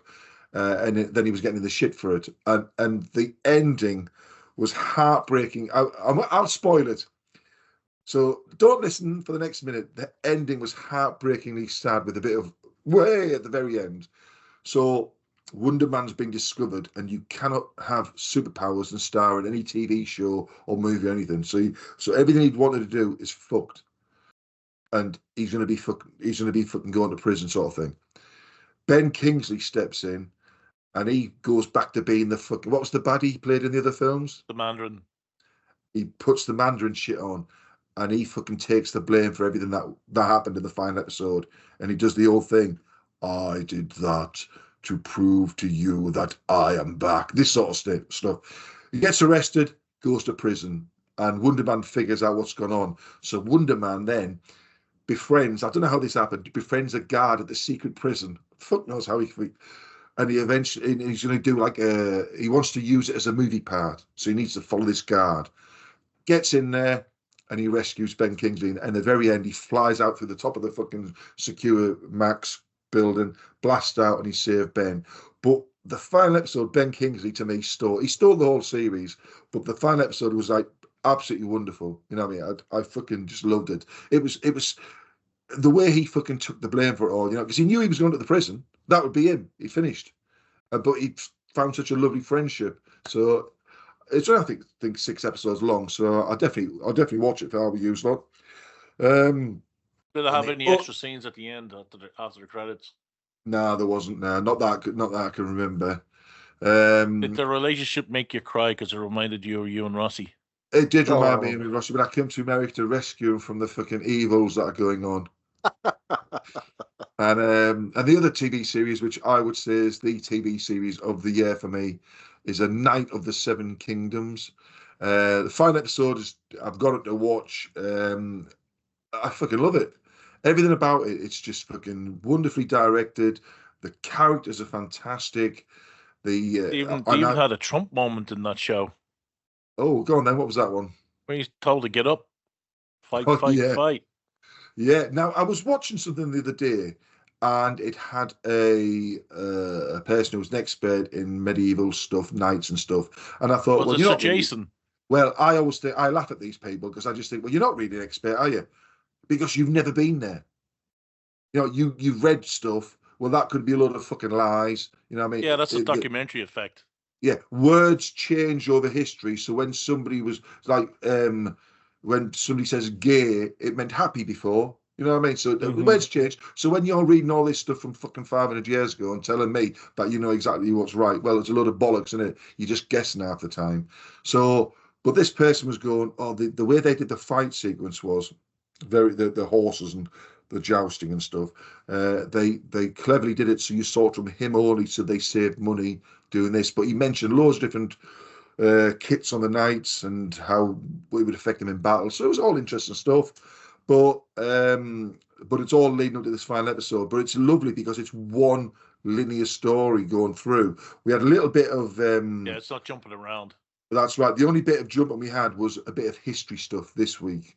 Well, that's because it's based on his short stories. That's right. And they're all linear as well. Yeah. Do you know who Egg is?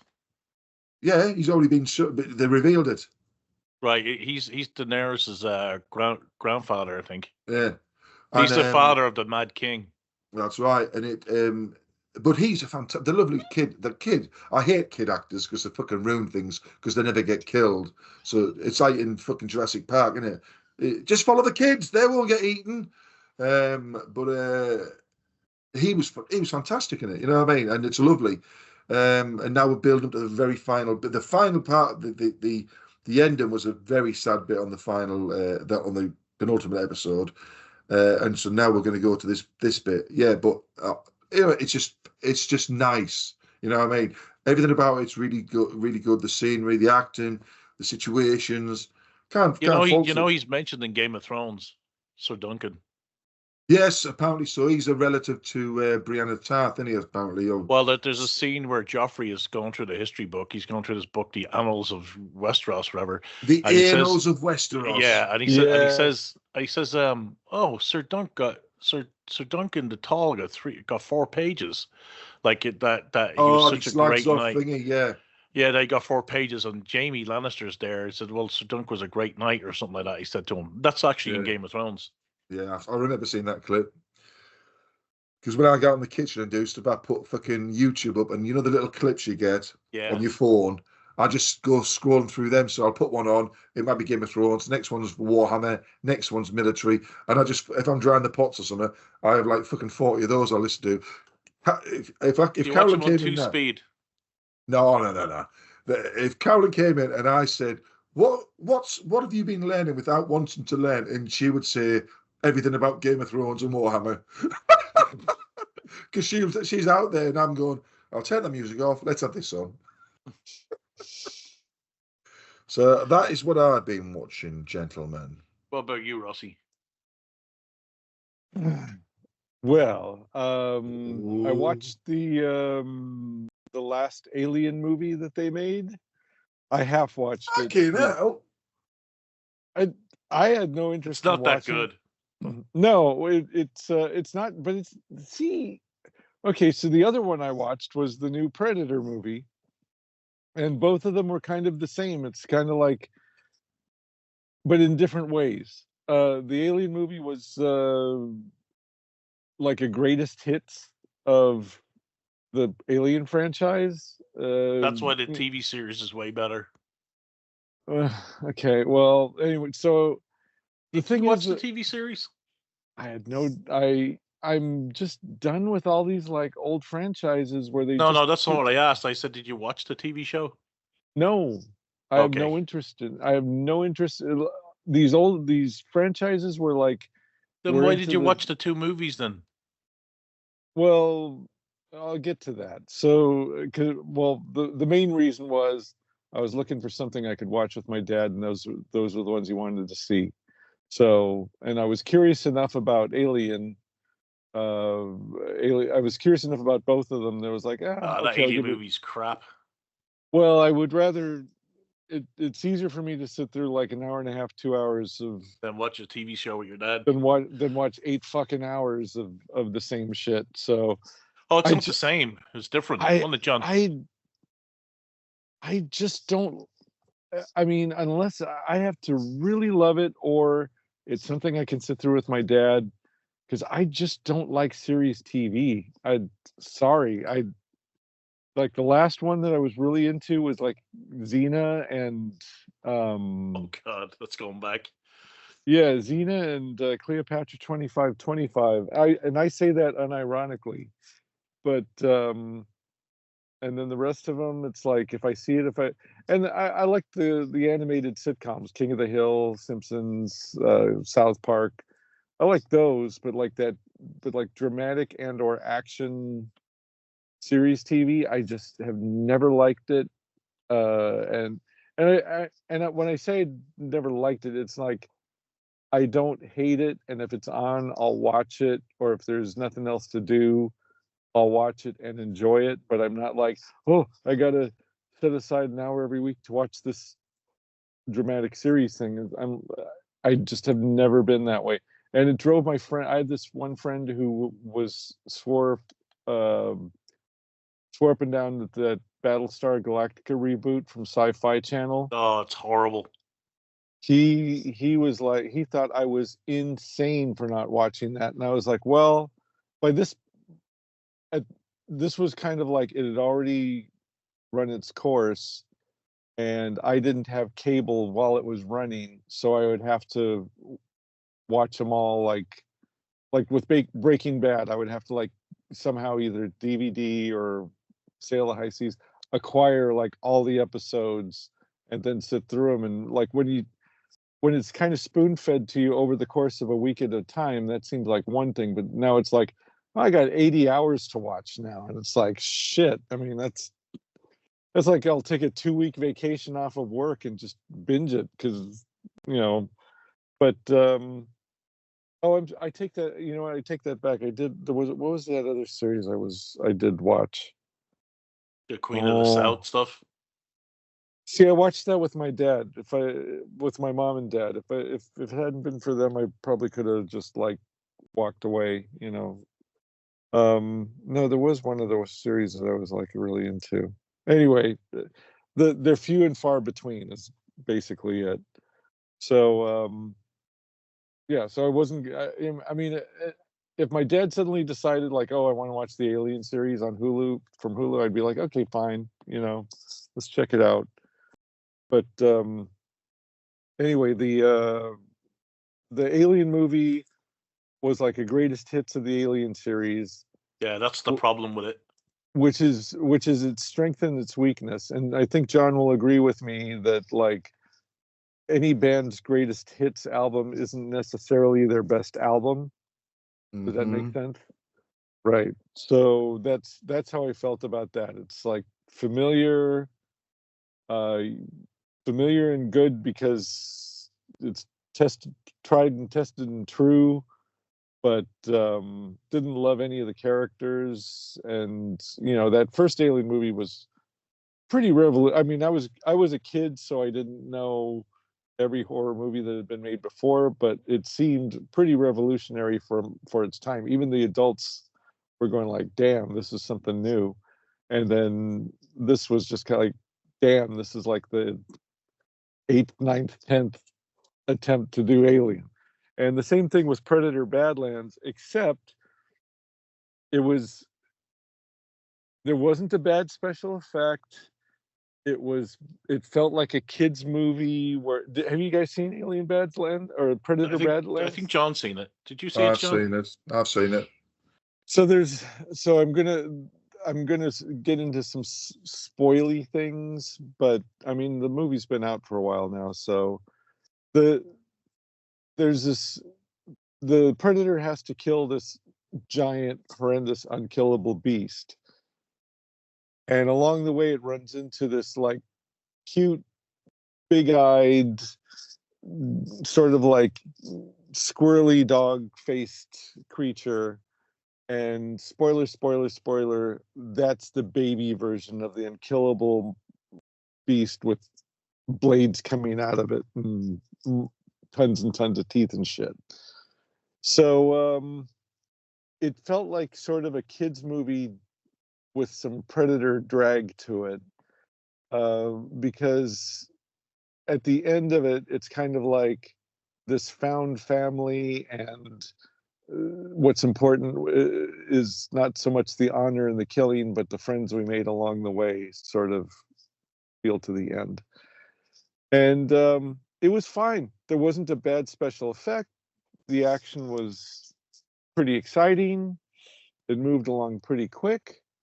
That first Predator movie again was pretty revolutionary because he had like the baddest motherfuckers in movies at the time, shitting their pants at this monster that was picking them off one by one. And how would military dudes fight such a thing? Not just like teenage girl, but like, you know, guys who kill for a living. And this thing is like even more of a killer than the killers. And then the franchise since then has just been like trying to recapture that, and this is the 7th attempt to do that, and it's barely family friendly. And that's where we are with the Predator franchise. And some of the special effects looked about as good as that new Sea Dance AI. Awesome then. Yeah, no, seriously, the Sea Dance AI is so good that it looks as good as this big budget Hollywood film that played in theaters. But at the same time, the Sea Dance stuff, I haven't seen anybody do anything new with it. It's kind of like, here's the Marvel Cinematic Universe fighting with Pikachu, and they're fighting Godzilla, and there's a bunch of IPs that you already know from 1,000 other things, and they're all mixed together doing stuff together. So that's how this thing felt. You know, it's like the Wayland Yutani from the Alien movies and the Predators, and they're on Game of Thrones at Fantasyland planet, and blah, blah, blah, blah. And I was like, it's fine. So Now, the other movie I saw, now you know I'm gonna throw in like this weird ass movie that nobody else saw. Okay, well, actually, because Flint's losing I might have interest. seen it. What, the Asian Go movie? ahead. The Jim Wynorski movie you're going to mention. Yeah, this is the, I'm gonna throw that into because I can sense you're probably losing interest. So there's a YouTube channel. Well, it's not the movie itself. There's a YouTube channel I follow. I mentioned it before, Jason Brandt, and it's him and his hot wife and his goofball, at least one of his goofball friends, sitting in chairs, drinking beer, reacting to bad movies. And so the preamble for the show was they were on Discord or whatever. And they said, "Hey, what should we watch?" And a bunch of people said Lost Empire. And he was like, he didn't look it up, didn't know what it was. He didn't know it was even a Jim Wynorski movie till the name shows up on the credits. He didn't even look at the box that closely, popped it in, and it unspooled. And for reasons unknown, You've seen Lost Empire before, haven't you? dude, do I own the anniversary edition DVD of it? Yes, I do. Who said that they haven't seen it? Was it Dave? Was it Dave Healy said he'd never seen it? I think Dave's. So this is the short version. It's like less than an hour. Oh, and it's just Lost Empire is excellent.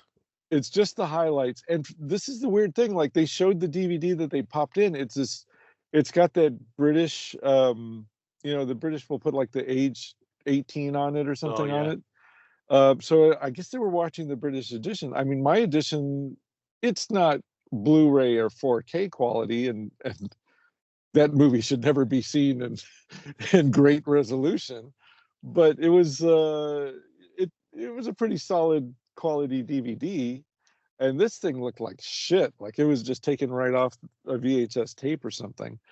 But and they were complaining about the picture quality and the sound, and I was like, yeah, I don't know why you guys watched that version of it. But anyway, yeah, it's a Jim Wynorski movie, so that it's everything that a Jim Wynorski movie has, and this is like prime Jim Wynorski. So when he had like it was low budget, but he had a much higher budget than some of the more recent stuff that you see, the made for cable stuff. This might have played theatrically back in the day, or it was the golden age of made for VHS when they were kind of like almost theatrical budgets. The reason I recommend this episode is because because I'd seen it before, like you said, Flint, I'd seen it before, so I knew things were coming, and they just would burst out laughing, and the jokes that they were making while it was playing on, they were having at the end of it.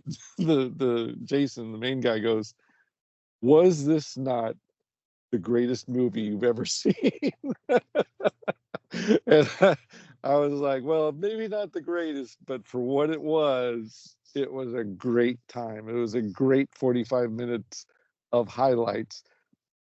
I didn't realize this, but I guess if you subscribe to their membership, you can watch them react to the whole movie. And I wouldn't be surprised if the whole movie's on Tubi or YouTube for free by now.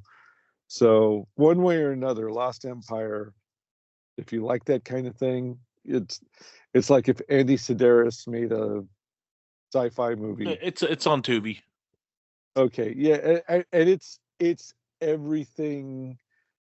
It's basically the plot is basically Enter the Dragon with boobs. So these Charlie's Angels, if Charlie's Angels did a very special episode where they followed the plot of Enter the Dragon and went to an island with an secret army being trained by a villain, and just every prop and set and available location that Jim Wynorski could get his hands on to make this movie. It's in there. It's a lot of fun. So I don't want to oversell it, because it is a low budget movie from that time, but it's a fun low budget movie from that time. And then the other thing, so technically that's not a movie. John, I got to tell you, I got to find the name of the channel.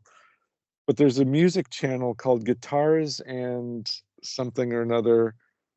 It's just a guy telling the story about what happens to these bands, and then he's talking over like clips from one of their music videos, and he was talking about Blondie, how their accountant didn't pay their taxes when they were making like had like $40 million in the bank or something, and the IRS like took it all and they took the house, they took Deborah Harry's coats, and they couldn't get health insurance just before Chris Stein got sick.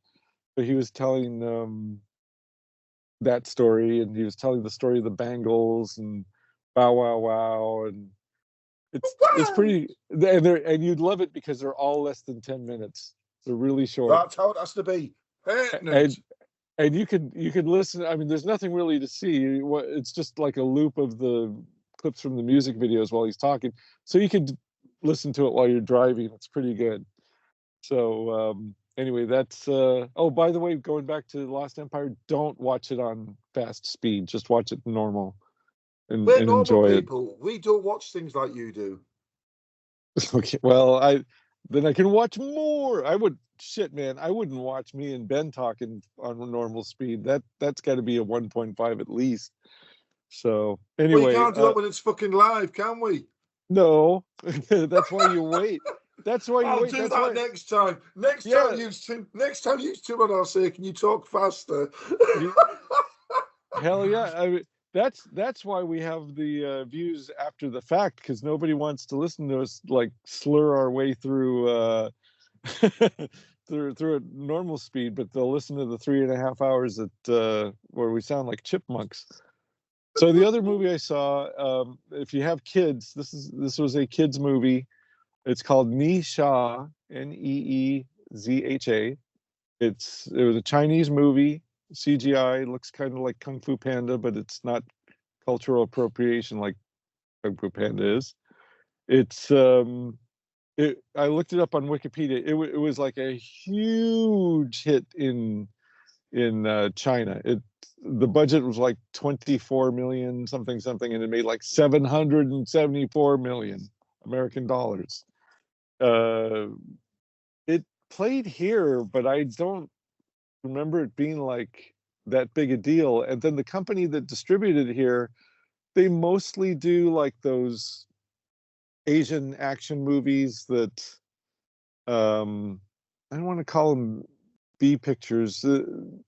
They're just kind of they're like I, as a fan of those kind of Asian action movies, if I see their name if they see this company's logo at the beginning, I know it's going to be pretty good, but not one of the big spectacle movies necessarily. It might be, but usually it's kind of like that was a really good, solid, modern Asian action movie. Yes. So this was an ancient. This was an one of those old Chinese. I think that went over his head, John. Go ahead. No, I got it. It was one of those old. I got it.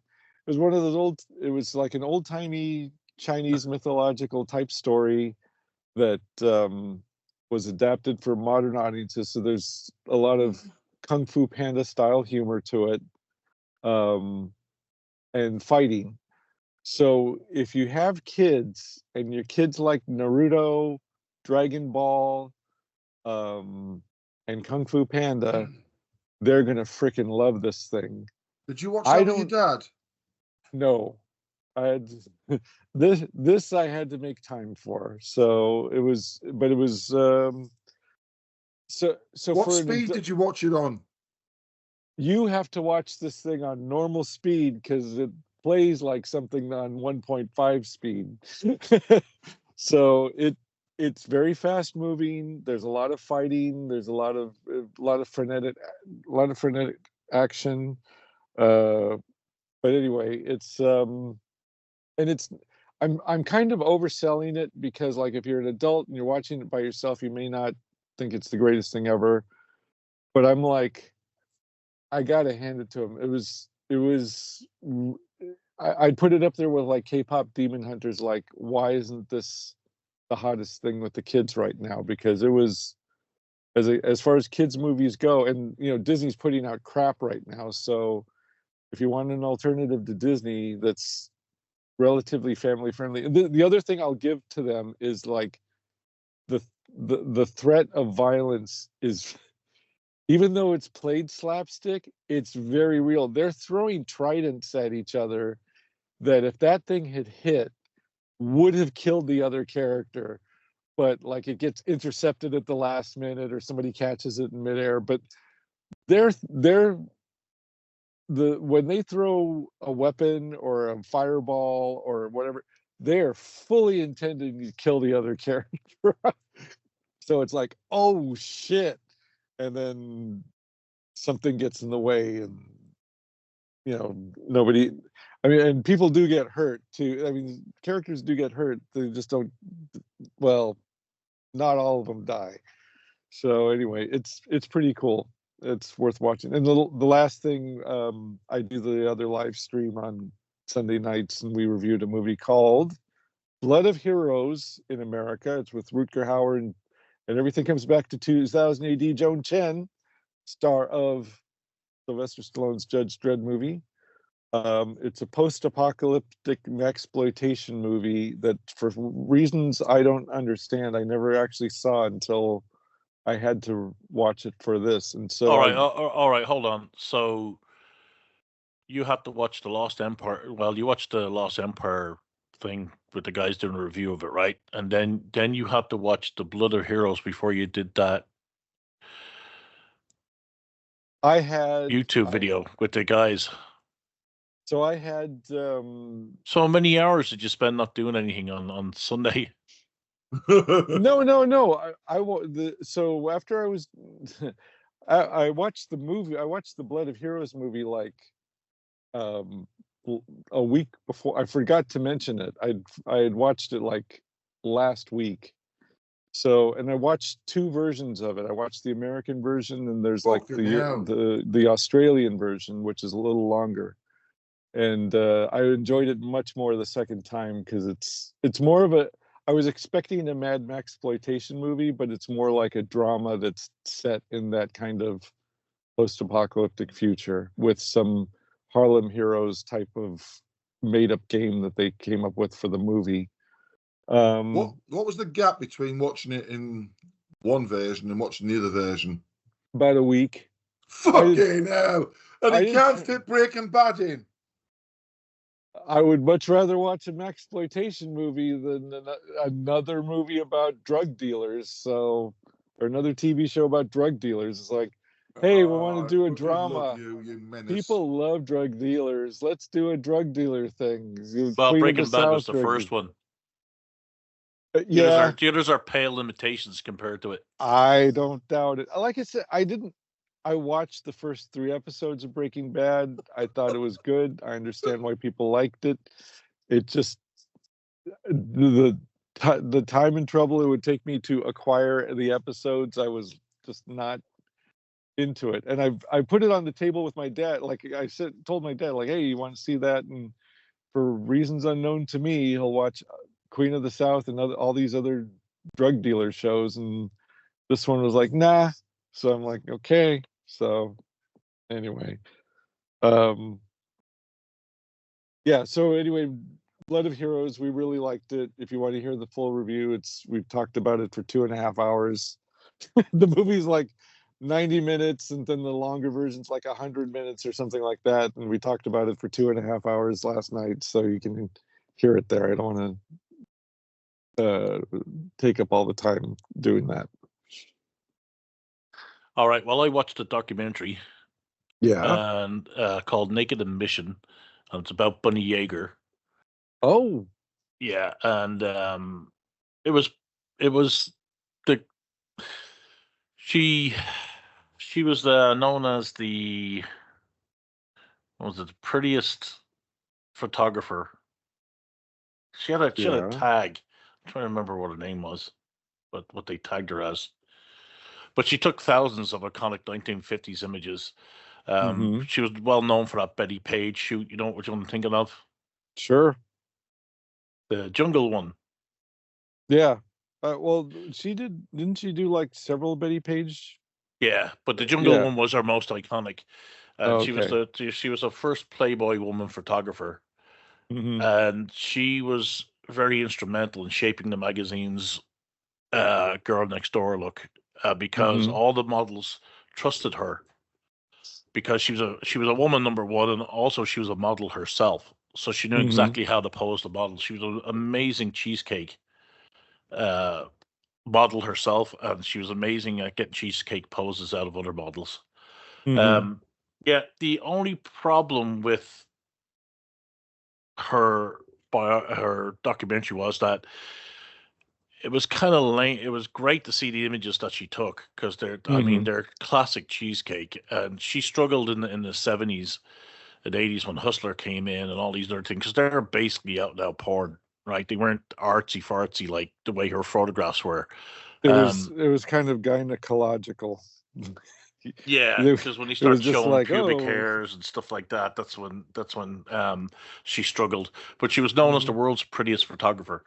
Um, and she did a lot of stuff with natural light and stuff like that. She knew exactly how to pose her models. But the thing with the documentary is that it was good that they showed all most of her pinups and had interviews with some of the models and blah blah blah. But it sucked because it didn't show where she came from, who her family were, if she had brothers and sisters. It didn't have any of the background stuff like that. It did interview her two daughters, and one daughter embraced her mother's career, and the other daughter poo-pooed it. So the one that embraced her career, she actually had a daughter that was deaf. She was hand signing throughout the whole thing, and she was the one that appreciated her mother's career at the time, and the other one was like, oh no, it's porn, it's she's like tended to be a kind of a bit religious, but it was pretty good. They did have a Larry King interview on there, and I don't know why they put Larry King in there, because he doesn't mention anything really about Bunny Yeager. I don't think he even knew her.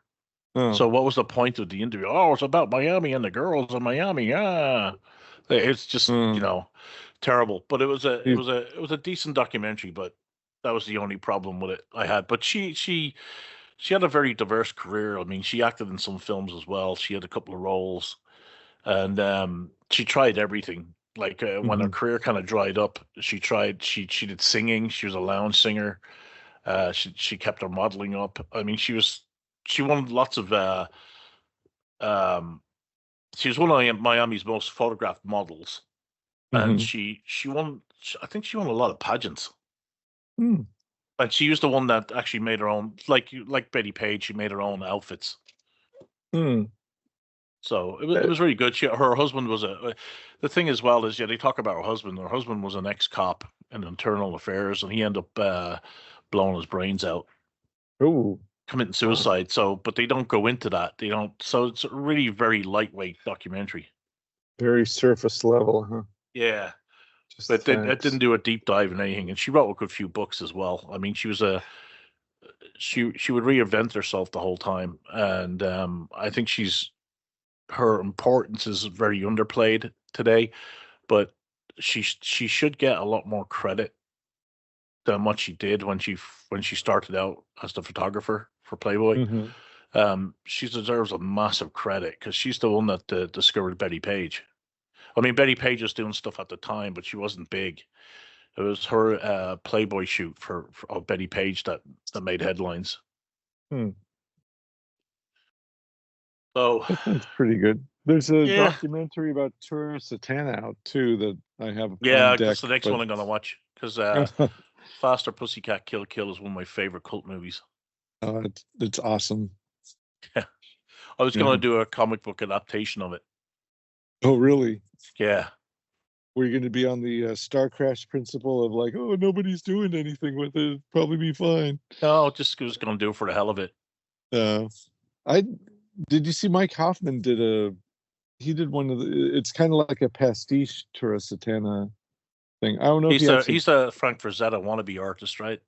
Yeah, I think he's actually pretty good. I take that back, wannabe. He's actually really, really good. Well, I mean, there's no getting around that he's heavily influenced by Frazetta, but he's a good ripoff of Frazetta. If you're going to rip off the best, he's very good at it. So, but anyway, yeah, I think he actually did a book like either about her, like, or very strongly based on her, or like totally based on her. I forgot whether he got permission from her estate or from her to do it. But it's, you know, it's the outfit with the black gloves and the, you know, the classic faster pussycat outfit she's wearing. When's the last time you watched that movie, Rossy? Oh, 2 or 3 years ago. Well, it's fairly recent. Some of the stuff in it is pretty funny, like the real idiot kid. Oh yeah, the dialogue is hilarious. Have you seen that, John? What's that one? Faster Pussycat Kill Kill. Fuck me. I'd say fucking decades ago. It's a Russ Meyer movie. Yeah. Yeah. Well, he did love his breasts. Well, yeah, of course. Yeah. That's why he's a legend. They've I'm not sure if that one was included for some reason, but his estate or the people handling his stuff, recent like Severin Films or one of those boutique cult film DVD houses they're like re-releasing them. One of the really big ones, so to speak. Up. What was it? Up.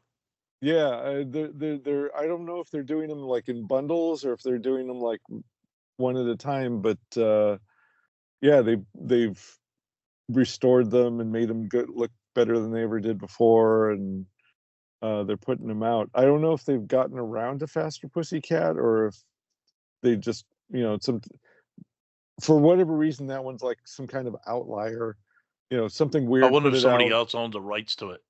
That's what I'm thinking, because something weird put it out, and like almost right away they took it out of circulation, and it's super. If you can get a copy, it's like super valuable.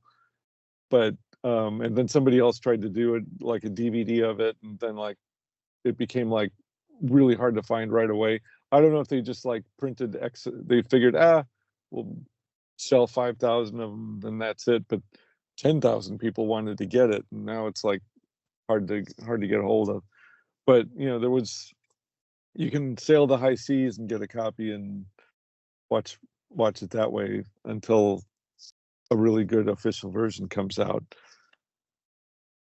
Yeah. Hey, John, do you want to talk about your week of going around in your gigs? Oh, well, why not, eh? It was a very enjoyable week I've had.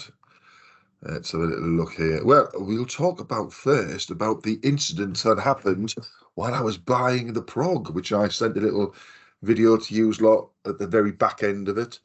I'm picking up the Prog in the Old Smiths, which is now called TJ Jones, I think it is. And I heard this noise like something getting bashed into in the shop, but it sounded like distant down the bottom. The entrance, and I'm like up the back end of it, and you've seen how long the shop is, so you know it's quite a distance. And the next thing's a fucking lad on his bike cycling down, knocking things, and the bloke I always have a chat to, who does the till and puts the magazines out, he's chased and grabbed, and there's another little fucking oik as well, and they're fucking arguing sort of thing. Well, the kids are arguing with him. He's saying, because obviously he's terrified because he can't fucking really do much apart from just say like, get out, get out. And I come over and I go, oi, you two scumbags, out. And, oh, me bike. I said, drag your bike. Something was wrong with it now because he'd hit things so much that they'd knackered the back wheel up. And there was stuff everywhere. And so one of the lads just sort of ran off and left his mate to get the bike. And I'm sure it was the other lad's bike. And they were going out sort of thing. So just get out, you little scumbag. So the shop assistant blokes having to be quiet, just saying, can you leave? Whereas I'm being fucking all sarcastic, going, it's people like you that fuck it all up for everybody, you know, all this sort of stuff. But it was only when I decided, oh shit, I've got my camera on me.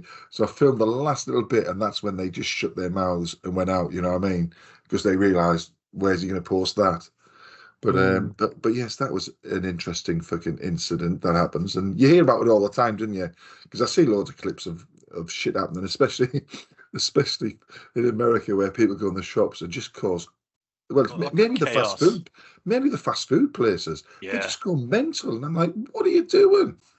But Somebody anyway. said they should include the Waffle House as a setting for one of the Street Fighter games.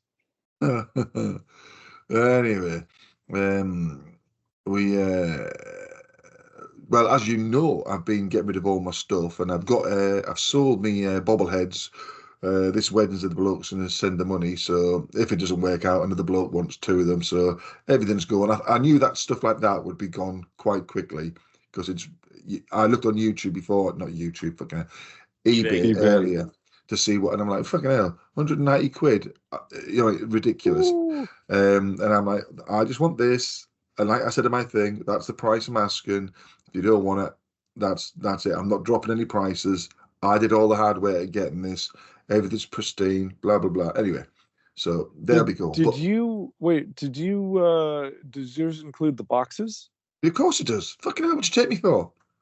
Well, well, I just, if there the boxes are in the attic in a massive plastic. All the stuff that's out, that's got a box. All them boxes are put together in a big plastic box in the attic. Okay. So, well, I'm just wondering, if you could sell them for what you sold them for without a box, and damn. So, I'm not. The thing is, people just don't understand this. I'm not interested in making a killing. I just want to just earn a little bit more, well, a lot more on certain things of what I paid. I just can't be bothered, right? As you'll find out with the next bit, right? I'm a lazy seller. As far as I'm concerned, I've had my fun with this stuff. I never bought it to make money. I bought it to enjoy. But that time is gone. You know what I mean? So anyway, so when I'm up in the attic and I'm moving things around and I'm throwing things down, so I want to get rid of stuff, found loads and loads of books, loads of DVDs and videos and stuff. And so in the massive box of like fucking hundreds and hundreds of DVDs, it was like, there's the vampire section, there's the war section, there's this horror section, there's the fucking superhero stuff. So I just fucking, I didn't throw this. I fucking got it down as neat as I could, and I put it all in the fucking boot of the car, along with the books and the other stuff. And I went off to the dump. Booked my slot in. Went to the dump. Asked the people, where do I throw all this, mate? Over there, over there, over there. Fucking hide it all away. Now, I could have took all that to there's a place here called CEX, where you take it in, they'll give you like fucking 5 pence for a thing, and they'll sell it for like 50p. You know what I mean? But the problem with that is, I can't get the car anywhere near them. Right? I'd be about 200 to 300 meters away. I'm just trying to think now. In fact, where can I park? I couldn't park anywhere near our CEX in our town. Other charity shops. So I'm not fucking putting myself out and spending a whole day walking back and forward from a car park, spending money in a car park to get rid of stuff. I'd rather just drive down the dump, throw it all away, right? And that's what I did. It was thousands of pounds worth of stuff, and I fucking threw it all away. The only thing that I did take to a charity shop was all of Sam's, where we took some to school for people who have not got much stuff, because obviously certain families don't have much to spend on clothes. Well, we got Sam tons of awesome stuff. Because to me, I look back at my childhood, we had fuck all. I won't go down the crying route, but that was life. But it's made me what I am. So I believe in, I'll spend my money on what I want to do. No fucker tells me what to do. It's like that time before when it made you what you are. That's right. But it's like when other people. Yeah, that's right. Exactly. But it's like when other people, when you say, I'm going to bin this, and other people say, oh, why don't you do this? I'll tell you what, mate. Yeah. You come to my house, you go up the fucking attic, bring it all down, and you fucking take it there. Don't you tell me what to do with my fucking stuff. I don't tell you to do with your fucking stuff. You know what I mean? So we took all this stuff down to this Peggy, what's her name? Anyway, it's a charity for whatever. I can't remember now. I could Google it, but I can't be asked. Anyway. So we took it all in. They were fucking extremely grateful. It was a boot full in the car. Everything was ironed, nicely fucking flattened out. All the t-shirts folded up so they could just put it straight on the shelf. But I did say to them, this is our favourite coat that Sam had. And Carolyn walked down the town to get a haircut on Saturday, and it was in the shop window. So they know it's a good coat. Yeah. And when we look at the thing what was like the not heartbreaking in a way is when you're getting like there's a lovely green shirt, which is you probably walk about 3 times, but it feels brand new and it looks brand new. And when you get out to go to, when I'm getting it out to take to the boot, and you're like, oh God, we got pictures of them sat in this. It's like them memories you're getting, but you got the memories. And I'd rather some other people who were not as well off be able to buy a decent bit of kit from quite cheap, you know what I mean, and help the charity out at the same time. They were unbelievably happy to get all this stuff, because we did take some stuff in dribs and drabs. But when I decided we're going to do it all in one hit, that's when I pulled the car up on the double yellow lines outside. I went inside. I said, right, I've got the boot full. We'll bring it all in now. And it was just like, get it in as quick as possible and drive off, you know what I mean? No, I didn't mind doing that because they will be worn, you know what I mean? And it'll bring some happiness to somebody. Because when Carolyn took one of Sam's big sort of like a Crombie type coat he had into school years ago, it was given to one of the lads there, and he was saying to the teacher who he was with at the time, is this a designer coat? Because he was so impressed with it. And that sort of like makes me think, you know what, it's made him so happy, because he, again, the background is they probably haven't got much money in the family, which is life. And to bring that happiness to the young lad, to think he's in such a smart coat, was fantastic. You know what I mean? So it's that sort of stuff. But with the CDs and DVDs, I couldn't care less. The only books that I've kept to sell is, I mentioned it before, that massive collection I've got of Star Wars books. And they're all pristine. It looks as though nobody's even opened them up, because I read it on such an angle, like 20 degrees, so I don't break the spines or anything. And on hardbacks, I never read them with the covers on. You know what I mean? That's kept to one side, books read, put it back on. So I really enjoyed doing all that.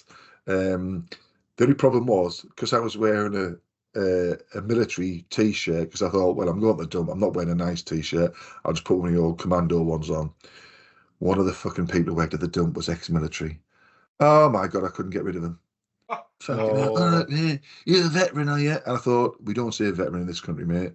Yeah. And then he went on and on about what he'd done and how he's got mental health issues. He goes, oh, we've all got mental health issues. And it took me so much to stop myself saying, well, I haven't, mate. And Carolyn went, well, did he only have one eye? Yeah, was he at Scottish? Least. No, I don't know what he was. He might have been, actually, but I can't remember. But I thought, look, mate, you can see I've got a handful of fucking shit. Just let me get past. But he was going on and on and on about this fucking thing. I give him nothing about what I was in. You know what I mean? I just thought, I'm not going to fucking engage. I'll let you get your thing done. And I'll say, oh, well, cheers, mate. But I just thought, fuck me. But Karen, when I told her, she goes, I cannot believe you fucking didn't instantly fucking slag off him having fucking issues. But yeah, so that was that done. I was happy with that. I also found out this week that a bottle of vinegar is racist, apparently. Have you heard about that one? Yeah, of course, yeah, because I showed you. Apparently, there's a case in the UK where somebody was sacked and he's blaming the company because they put vinegar next to him, and he said they put it there because it sounded like a specific word. Yeah, it does, vinegar. So that was quite funny. Oh my God, really? Google it, everybody. This is the madness we live in. And I've got two really enjoyable things. One for a personal thing, which is the drains, right? So I went on the council site to report the drains now straight. There's 10 drains, 5 are blocked to the top, right? Now, I reported them years ago, and I mentioned this on the podcast. It was a fucking arduous thing. It was 40 minutes I spent in the council offices telling them, right, it's outside number what? Let's say it's outside number 52. That's where it is. Well, how big is it? How far from the this? I'm like, I've told you where it is. It's outside number 52. And it went on and on. I was reporting 2 drains, one outside our house and one just up the street. Anyway, so I saw on the Maidstone Matters a while back, somebody put down, this is the site you need to go to if you want to report drains. So, and I've got that in my favourites, so I can just bring it up instantly. But the thing is, they've altered it now, so it's so simple. I can report a drain in 30 seconds. Yes, as I put, I'm the old man shouting at the clouds. They have every drain marked on the map. This is for everything, so you can report trees, traffic lights broken, but every single drain in the country is marked on the map. So you just touch it with your cursor, and it comes up with the old 3-letter thing. That's one of those apps where it gives you exact locations. But you touch it, then you put drain, still up to the top, blah, blah, blah. And then you just put in your normal information, send it, and you get a confirmation email saying, if you want to check up on what's happening, this is the fucking number to look on the map again. So I've reported that page, that thing I did the other day with like 6 on. I've done about 30 now. And I've said to Carolyn, this is going to be my hobby. And she's like, Jesus Christ. I said, look, I'm going to pick a street one day and just wander down it and just do every fucking drain. I said, I'm going to get my fucking money's worth out of our council. They're going to fucking empty them. It's ridiculous because the thing is, we have so many floods in the town. We'll not flood because we're on a massive incline. I think we're about 200 feet above the river, if not further higher. But the thing is, we get these things in the town where places flood, and I'm thinking, well, of course I do if half the drains are bloody fucking blocked. So that was my fun bit. This bit's a quick one. You know, the other day when I mentioned there's no letter pages, we haven't had them for fucking months. I can't remember if that one. Well, I had this weird dream that there was 3 pages of letters in the Prog. It woke me up, this dream. But the thing is, we in my dream we chatted about it on here, but we figured out that every single letter was written by somebody at Rebellion. The way they said stuff, you know what I mean? Yeah. It was hilarious. But anyway, that's a weird. See, that's how it affects us. But my favourite thing of the week, we were over at Royal Tunbridge Wells and wanted to get a restaurant to have a meal. And I went up the old Google map and I went restaurants and I went, oh, there's one here, Mexcellent it's called, as in Mexican and excellent. Mexcellent, 4.9 rating out of 5. So we went there, tiny little place. Wait, what was it called, place? Mexcellent, or is that the review? Mexcellent. Mexcellent, right? That's the name of the place. That's correct. You'll see my review. My review's there. It's my review's on Google Maps, and it's also on fucking what's that other one called? The green one, TripAdvisor. So anyway, TripAdvisor. So anyway, went there. We just managed to get in because it was fucking fully booked, but there was a table for 2. Got in. So the owner is Mexican, and he's also one of the chefs. His wife is Polish. She works the front of house. There was a person from Mauritius who worked the bar. He'd been high up in the industry in Mauritius, but he left there to come to the UK. Long story, he told us all about it. Very interesting. Then in the kitchen was another Mexican, a Bangladeshi, and a fucking ginger Brit. So I don't know what, I think he was the pan bash man. Anyway, pan bash man is the person who washes all the pans up. Went in there, ordered the food. I asked them what's the record on eating tacos, and the woman said 8, and I'm like, right. So I didn't order 8 for myself, but we ordered 2, 4, 6, 8. I think we had 10 between us. They were fucking big, lots of fucking stuff, absolutely delicious. Now, you hear on these reviews every so often, somebody says it was an explosion of flavours in the mouth, and I've never believed that. You know what I mean? Something tastes of something, and that's it. You might have 2 flavours together, like sweet and sour, so you get the 2 tastes. This was it. Fucking, we couldn't stop commenting about the food when we were eating it, me and Carolyn. Which was, this is fucking delicious. This is fucking lovely. All the sauces, all the fucking stuff, brilliant. But we had such good fun chatting to the staff as well. And I went and chatted to to the boss and the rest of the staff in the kitchen, because I said, you know what? I said, this is now our favourite restaurant. It's just a pity we live like 15 miles away, but we're definitely coming back and bringing friends. If you ever get over here, Rossy, and that restaurant's still there, I think they'll become a little bit bigger. They shouldn't go too big, because I think that always messes it up. But I'll definitely take you there, because I said, I said my French Mexican friend. No, I said Mexican. I said my Mexican friend. I said I'm going to show him pictures of this, and he's going to love it, because the beer I had was Mexican as well. It was fucking lovely. And the thing was, they take a Sunday and a Monday off. They do 2 sittings at night, 6 to 8, 8 to 10, fully booked. And then the daytime, mostly it's booked. There was big parties came in like 6, 7, and they went, "Oh, are you booked?" "Yes." Give the name in. We saw at least, I'd say, a dozen people turned away after we'd obviously got in, because there was no place for them. Wow. I cannot even fucking get over it. We're definitely going to take Sam over there in the next couple of months when he's back over here for stuff. It was fucking lovely. It was fucking delicious. We just had a tacos. They have a tacos Tuesday as well, where they're a little bit cheaper and stuff like that, and other things. But next time we go there, we're going to fucking have the burritos and the quesadillas as well. But I fucking loved Taco it. Tuesdays, that's a regular thing over here. It's a tradition, yeah. Well, obviously, because him and the other bloke are Mexican, they brought it all across. But and I was reading other people's reviews, and this person said they'd lived in Mexico for 10 years, and this is exactly the same as when I was in Mexico for 10 years, which is brilliant. I mean, that's the sort of review you want. It's because 2 Mexican people run it. It's authentic. It's not fucking. It's not. It's not as if you're going down to your local shop and picking up a packet of.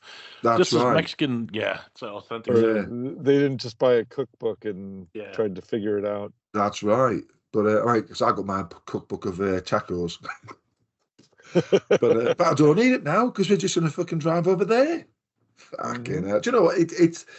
It makes me fucking just. It's like that joy of life when you find a place like that. You know what I mean?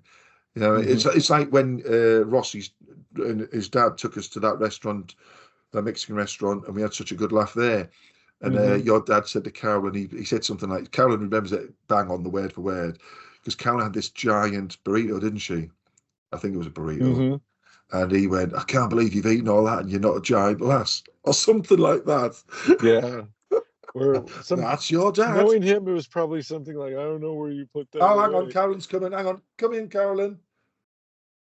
All right, Carolyn's going to tell you. Why don't you weigh 200 pounds? There we are, because let me. There we are. That's my dad. There we are. But yeah, so, and that's what we like. You find these little places. Like even when me and Sam were over, we ended that little family thing with the pie shop thing. That was lovely. You know what I mean?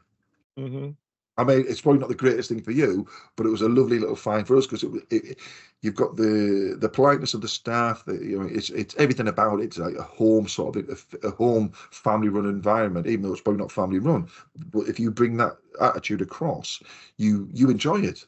You know, it's like you go to some places and they just treat you as though you're nothing, and you just think, well, you'll find out what you're getting at the end of this. Nothing.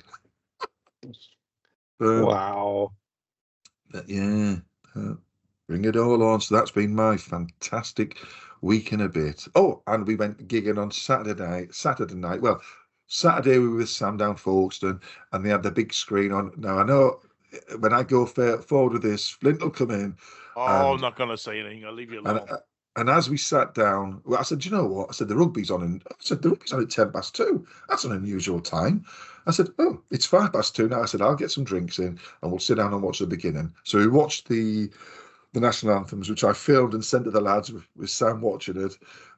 Watched a bit, and then it all went wrong. And so it was. I was hoping to get like a video of the Fest England try, wherever it was, get the shouts in. But it didn't go that way, so I went, right, that's it, my drink's finished, I'm off, let's go. So we went to another area of the town, so over the other side of the bay now, and all of a sudden we heard loads of screaming. So I thought, right, let's have a look on the internet. Oh, we've scored. It's pity now that we've left like 20 minutes ago. But yeah, so we had that, and then we got home and we went off to the gig that night over at Leo's. Watched two groups, and it's funny because we turned up and they said, "Oh, where's the lad?" I said, "Oh, well, we're going to bring him for the next three gigs. I've already got the tickets for them." He goes, "Well, you know what it's like. If it's not three of us, you can't come in." Oh, so we have that sort of repertoire with the people who run it, sort of thing. You know, even the bar ladies always say, "Oh, where's Samuel?" You know what I mean? So we've got him for the next. In fact, I'll tell you when the next gig is. I think it's only a couple of weeks' time. Let's have a look at my calendar. Yeah, February. We watched that one. Rock Rochester. So we got a big full day of music in the 7th of March in Rochester. Then we got a gig the weekend after, and then 3 weeks after that we got another gig. So full on there. So yeah. So Sam's gonna be at all of them. So it'll be a good laugh. So I'm sure we'll take him over to get some Mexican food over one of those periods. But yeah, so do you know what? It's just life is good. I'll probably get a diagnosis of cancer now, wouldn't I? That's what happens. But and that other thing that I put on my page earlier was Renfield was on terrestrial TV last week. So I recorded it. I thought, do you know what? I'll watch that again. What did he cut out of it? No, they didn't cut anything out. I think it was on like Film 4, something like that. So you'll get the full thing. But because I stayed and watched the credits fully, because the credits are like 5 minutes long, they showed lots of images and sections from the film, and a lot of stuff I don't think we did see, where it was like lots of comparisons between how they filmed scenes compared to Bela Lugosi and stuff like that, and other Bela historical who? Bela Lugosi, I said. And then they also Bela did. Lugosi.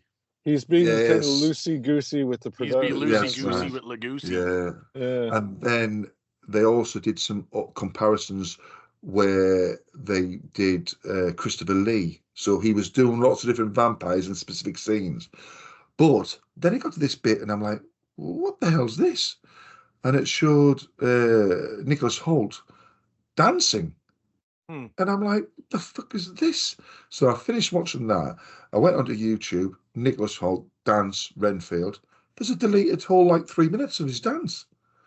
And I'm like, so there's a behind the scenes bit showing him how he trained for it, because apparently he did, like, when he was like an 8-year-old, he was doing ballet or something like that. And I watched the whole scene, and it was fantastic. And I'm reading the comments, and everyone's saying the same thing. Why did they take this out of the film? It's obviously a dream sequence because he's so happy. And it was just fantastic. You know, it's like something out of a musical. Did they say why they took it out? No. Probably for time. Probably, yeah. It might have slowed it down or something like that. But, you know, when they come up with those reasons. But I thought it was brilliant. You know what I mean? So I put it on my page. If anyone wants to see it, the full like dances there, and it's a bit of singing in the rain around a lamppost, all this sort of stuff. He's dancing with insects as well at one stage, a worm, bugs, and all sorts of stuff, because obviously he's Renfield. But yeah, so I've got a load of stuff lined up as well, behind the scenes stuff from that film now. So I watched one 10-minute section, which was quite good, because they were showing the breakdown of him ripping people's arms off and stuff. And you could see the actor had his arms taped so hard behind his back, with the open shirt from behind, because obviously they're filming from the side, so it didn't affect. And how he pulls the arms off, and like a certain amount of blood pops up, but then you add more later on in the CGI bit later. And then the punching of the bloke's head off, that was pretty good, because they were doing so much stuff live, you know what I mean? It wasn't CGI'd, so he did punch the head off. But yeah, so yeah, I just couldn't believe it, that I didn't even know, because I'd watched Renfield about, well, the week or so it came out, you know, when it suddenly appears everywhere. But I never went right through, or I wasn't paying attention to the credits. You know, you're in the credits, you're waiting for like a scene, and you're like a minute of extra. Well, this was behind the words, and it was just, you wouldn't have seen it, because you wouldn't have seen any movement on the screen, just the words still, and just pictures changing. So definitely worth watching. And that is my week, gentlemen and ladies who are out there listening. Well, It's I'll tell you awesome. what. we'll do just the one prog today, and we'll do a catch up next week because The I one think we're going to prog. run out of time because you got your tea coming up soon, don't you, John? Yes, Carol's just got back and she's going to make it like the servant she is. Oh, she just hit me. Go. Yeah. Anyway, yes. So let's rock.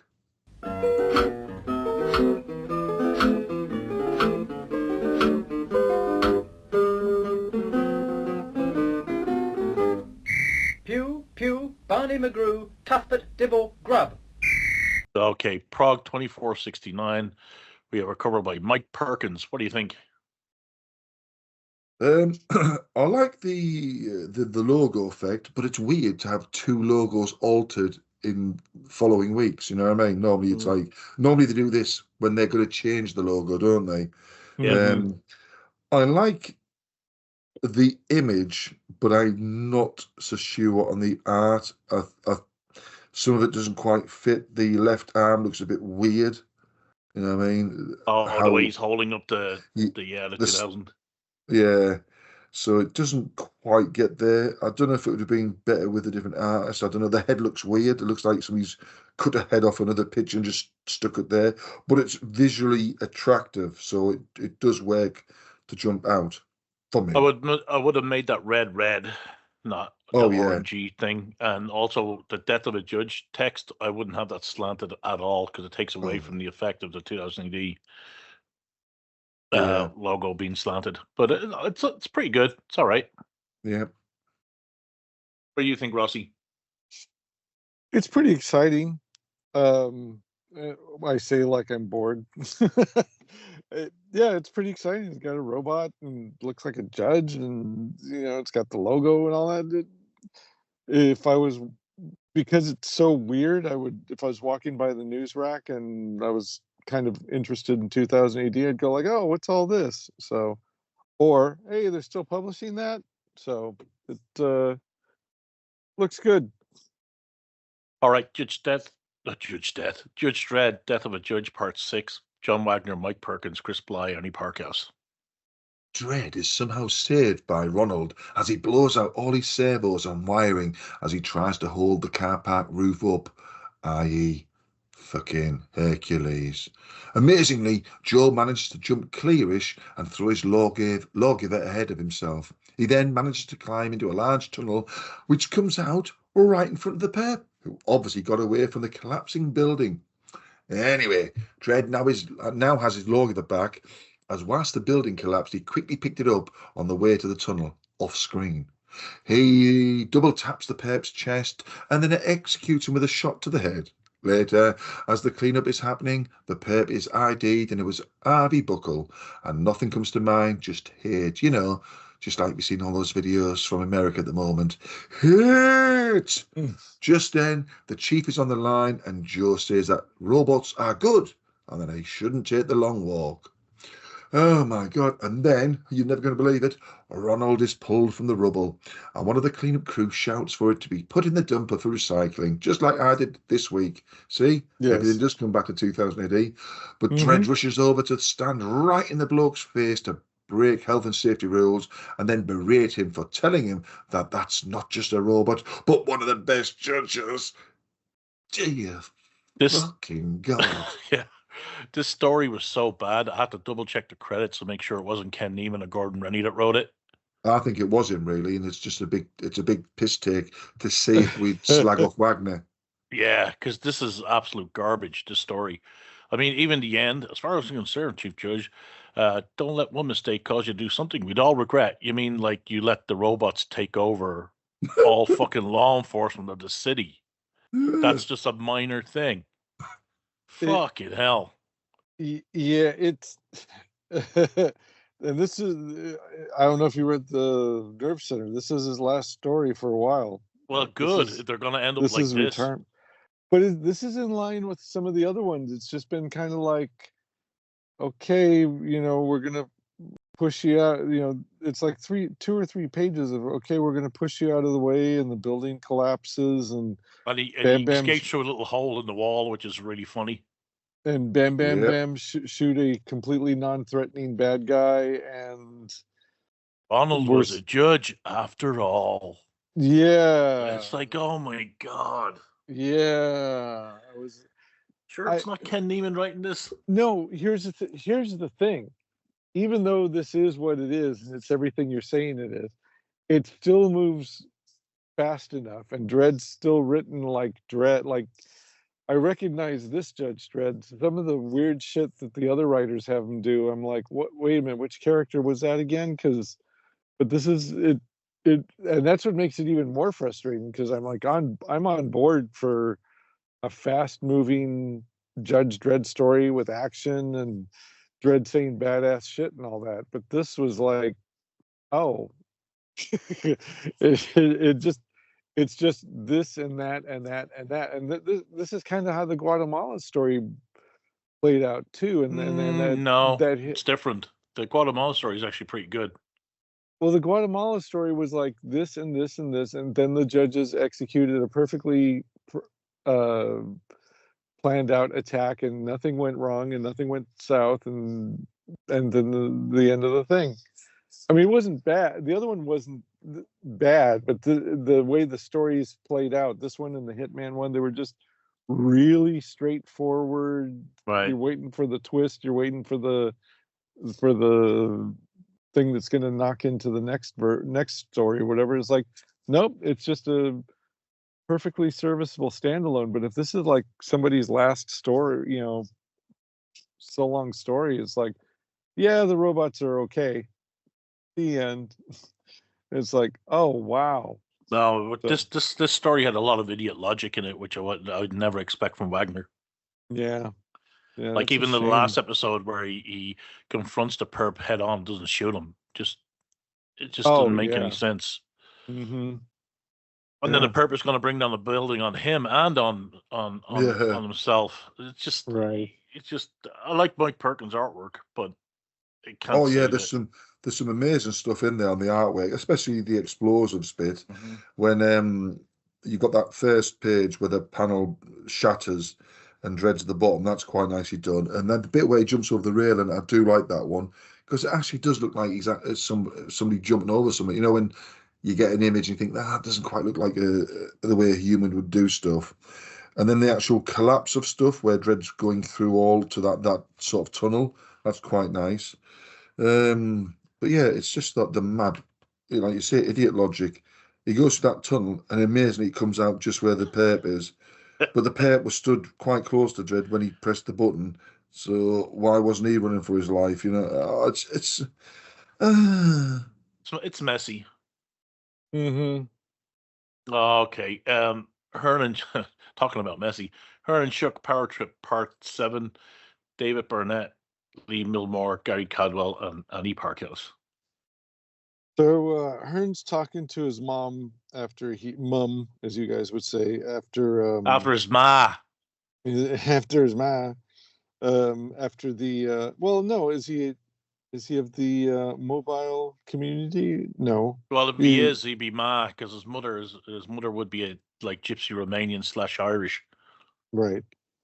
So anyway, he's failed he's failed 2 of these tests, and he had just failed the one with the king with no castle. There's always another way, Ian McKellen guy. So he's off to do his next test, and so the mom, he kind of reconciles with his ma. She was telling him, like, I didn't abandon you, I protected you by leaving you with them, and blah blah blah. Hearn's like, oh, I'm too dumb to understand these challenges, blah blah blah blah. I only did well when I had to knock some heads together. So they leave him to the spot where he can go visit Pete Stewart in Scotland. And in Scotland, the conspiracy guys are, I guess, on Zoom together. Hearn's one-eyed girlfriend shows up. The guy pisses himself. There's a joke about, the dog making people disappear. She questions the guy in the conspiracy, who's the guy in his bedroom, and one of the conspiracy guys. And it comes out that this guy, Alex Ramsey Hall, who's like the slick blonde guy in the other part of the story that's going on concurrently with this, he fed them a bunch of information. She disappears. They send the dog back, or she's going to take the dog back to their house to watch for things in case they hear from her. And meanwhile, the slick blonde guy is talking to the Saint Michael. What's his? It's Saint something or another's. Anyway, it's the Nobody underground cares. Saint Michael facility. It's the evil underground cult. And they got a head in a jar, Base. Rossy. And they got a head in a jar. Yeah, just like Futurama. So nice. So who read it? I skimmed over it. What did you think, John? I wondered why. So he's met his mum for the first time in his life, basically. Yeah. Mm-hmm. And he fucks off within whatever that journey time is. Mm-hmm. And that's acceptable. That's what a normal person does. Yes. Sure. Well, I mean, he's got to do that task so he could save the day. So. Well, I think you'd rather want to know your mum a bit more, wouldn't you? Yeah, wouldn't. Well, yeah. Anyway, I did laugh at the Glasgow bit with the lad pissing his pants and all that, so that was quite funny for me. Yeah. And also with the because the story's just like, you know, I mean, it's all over the place, but I'm just picking out bits that I liked. It's very generic of like the kid in the basement stuff, doing the old video stuff, you know what I mean? When he goes, "Is your That's girlfriend Rossy awake, doing his mate?" conspiracy corner. Yeah, I know. Yeah. What do you want for your tea? Because because when we watched you and fucking Ben the other day, I mean, you're not in a basement, but you're in something as close to a basement as possible. You're cupboard. Oh yeah, right. Anyway, so we get the final Very page, true to and life. I was looking at the final image of the head in the jar, Mm-hmm. and I'm looking, going, right. So there's no way there's any vocal cords because it's a head. So it must be doing a robotic voice because the mouth is shut, right? Mm-hmm. So why isn't that?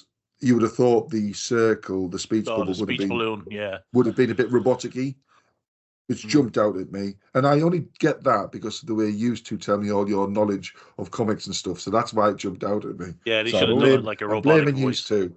Well, you can't join our club because you haven't had anything published, John. You can't hang with us cool. Yeah. John's been published.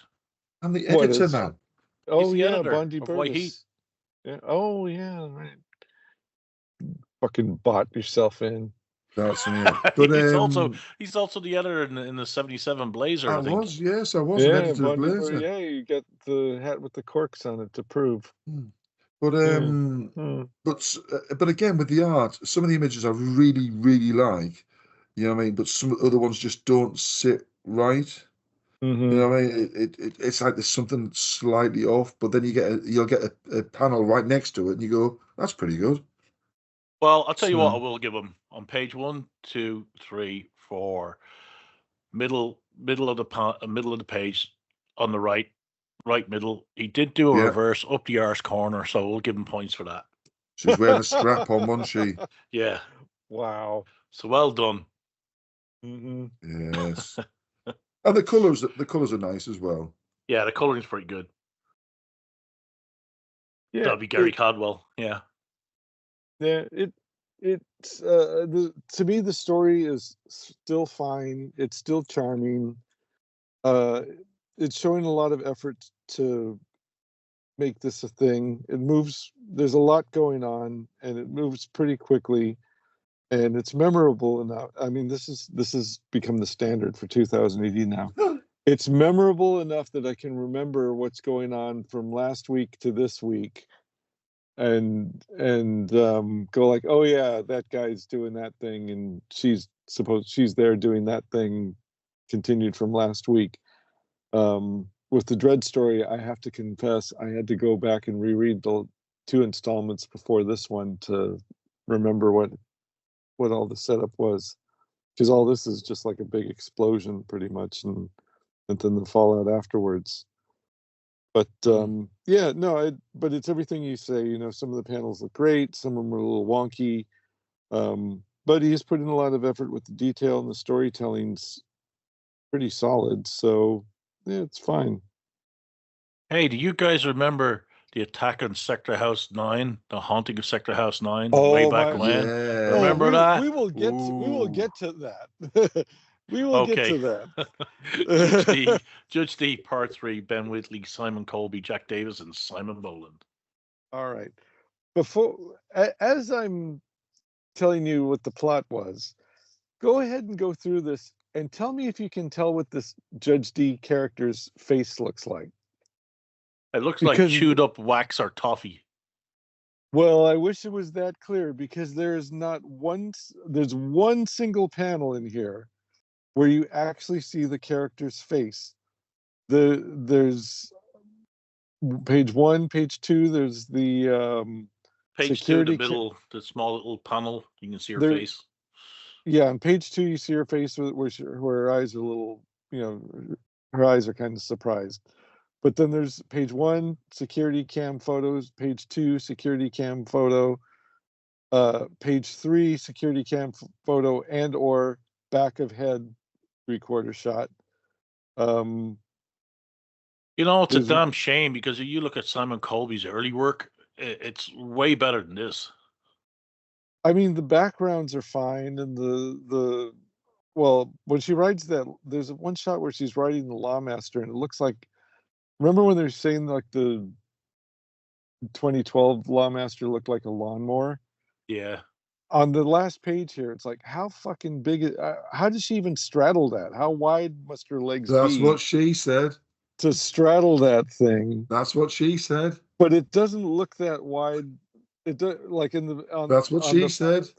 So on the first panel of that same page, it doesn't look that wide. So it's just the back of it huge, or I don't get it. But it looks comically wide from there, So anyway, yeah. So she wakes up, takes her a whole page to put on her uniform and go on patrol. Goes back to the sector house and breaks the security tape, which they still have 100 years in the future. And then Venom shows up, and they watch the which name? Oh, here's the other thing about this story. Bleak Mansion. Well, somebody bought themselves the Complete Idiot Guide to the Occult and said, ooh, I'm going to use this Crowley name. That sounds pretty occulty. And the Great Beast 666, that's the password. Aren't I the clever one? John D, he was the Queen's occultist. We're going to name the main character after that. And what was the name of the Uri Geller, the fellow who could bend spoons with his mind? We'll name a psychic judge after that. It's like, bro. Oh, come on, Rossy. You've missed Get the best past- one. You've missed the best name out of the whole prog. Which was? The other judge, Claypole. Which is? Come on. Rent a Ghost. That's Timothy Claypole. He's even got a beard. He's even got the beard. I don't think He never saw Rent a Ghost over here. Oh, Yeah. I mean, you have to tell me these things. Then I can press it's other English 40 people. years before the TV series Ghosts was around. Oh, we never got that either. All right. You've got the Yeah, you American got Ghosts version. over here. Did we? Okay. Yeah. Well, I mean, was it They showed the Was it- UK version, and they had an American version over here. part of that Sunday afternoon Xena Warrior Princess Cleopatra? No, no. 25, Ghost 25 would have been lineup? way But later. no. Ghost would have been way later. Ghost would have been on the Sci-Fi Channel at the same time. Oh, They were showing the same time they were showing Doctor Who on the Sci-Fi Channel. you're The relaunched with what's his name, Tennant and yeah. the bully. Yeah, so that's right. That I tell a lie. That was the other show I watched all the time, was Doctor Who, until it got crappy midway through the Capaldi run. So right. So anyway, there's a little foreshadowing. Actually, Capaldi's second season as Doctor Who was his best. Was it? Yep. Didn't know what to do with him in the first season. Second Is that season, the- he got a handle on his character, and then he was off. Yeah, is that the one with it read like it was a bunch of Matt Smith scripts that he was trying to act out in? Yeah, okay. So anyway, yes, then it's the hey, do you remember that story from, like you said, from the 300s of 2000 AD, decades ago? If you don't remember it, you can pull off your case files off the shelf, because there's no explanation or backstory or recap or anything here. It's just a big old fucking mouth based on the Ewan's art. And she fires a round that has a judge logo on it. I didn't know that they took the kind of time and effort to do that. I always find that hilarious when you see that. The round looks as big as the barrel of the gun firing it, so that's pretty good. Or the shell is about as big as the gun firing it. So they fight the giant mouth, and I guess it kills the other judge. And so they go to the sector house where all the spooky stuff happened almost 50 years ago. And hey, kids, I hope you really dig this one with this all new character based on a story on our floating purple balloon. And this totally not Venom based character that's helping her out and telling her all this stuff. So there you go. That's the future of the Prog. Yeah, it's terrible. It shouldn't even be in the Prog. No, I mean, this is part 4. I gave it 3 chances. First one, I was kind of like, Second one, I was kind of like, okay, let's see where it goes. And the third one, I started going like, okay, so the cleverest thing about this is the complete idiot's guide to the occult naming of some of these characters. There wasn't much. I mean, the guy's a Hollywood person, or he's a movie person apparently. So, but yeah, okay, so you're ripping off the Venom movies with the character, this ghostly character that nobody can see. Oh yeah, that was the other thing. Like now, some of the characters can see the Venom character, so that surprised everybody. But damn, yeah, this one's a complete waste. And Simon Colby's sleepwalking his way through it. I guess he did the mouth pretty cool, but it's one of those things too, like when you see something that looks okay in 2D animation, and then all of a sudden you try to make it look real, like The Simpsons or whatever. It's like, ugh. Or Beavis and Butthead, when they try to do those like AI Beavis and Buttheads to look real, and it's like, ugh. So, yeah, Brett Owen's artwork does not translate into Simon Colby's style very well. It looks stupid. So yeah, and I do agree. You don't even know what a character looks like. Actually, most of them you can't. They're very. If you took his Rogue Trooper strips, the Colby's, and look at the faces on there, you can switch them out, and you wouldn't know any different. Yeah. What do you think, John? Well, the story is just sort of like a very elongated filler to me, but I did enjoy the initial bit as we're getting she's getting dressed for duty and she's on the Lawmaster, and then going into the building and ripping the tape apart. But yeah, I think out of the whole story, the mouth art was fantastic. I thought I really enjoyed that, because there were certain images where you've got the characters interacting with it, which looked really good. But the only bit that really interested me was when I got to the final page. I'm waiting for you to do a joke there about what the next Prog bit, but the bit that really interested me was top right panel as she drives off and the SGS are watching her. So that was like, right, we're actually going to get hopefully something happening where she's being investigated properly here. So, but apart from that, I mean, I do like the colouring. Some of the panels are really good, but it's just like, what is it? You know what I mean? I think we have this weird infatuation now of having ghostly, monstery tales all over Dread. It's like every other bloody week we've got that sort of tale rather than a normal sort of like criminal organisation. You know, can we not have like normal crimes anymore? So anyway, that's what I have. Yeah, All I right. mean, and this really belonged in the magazine. I mean, Yeah. they should have. I think the magazine's got some non-Dread stories that they probably could have The swapped them out magazine is with. still reprinting Regine shit. Right. Oh yeah, there was one. I think I read like an announcement in the Nerve Center that they're going to finish up that Department K thing, and it's like, oh, they're still running that. Oh my God. Yep.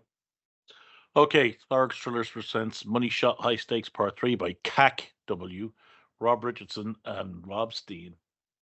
He's not Keck anymore, he's CAC. So this is me, right? Okay. All right. So hey, kids, remember last issue where Brigand Doom shows up? Remember Brigand Doom?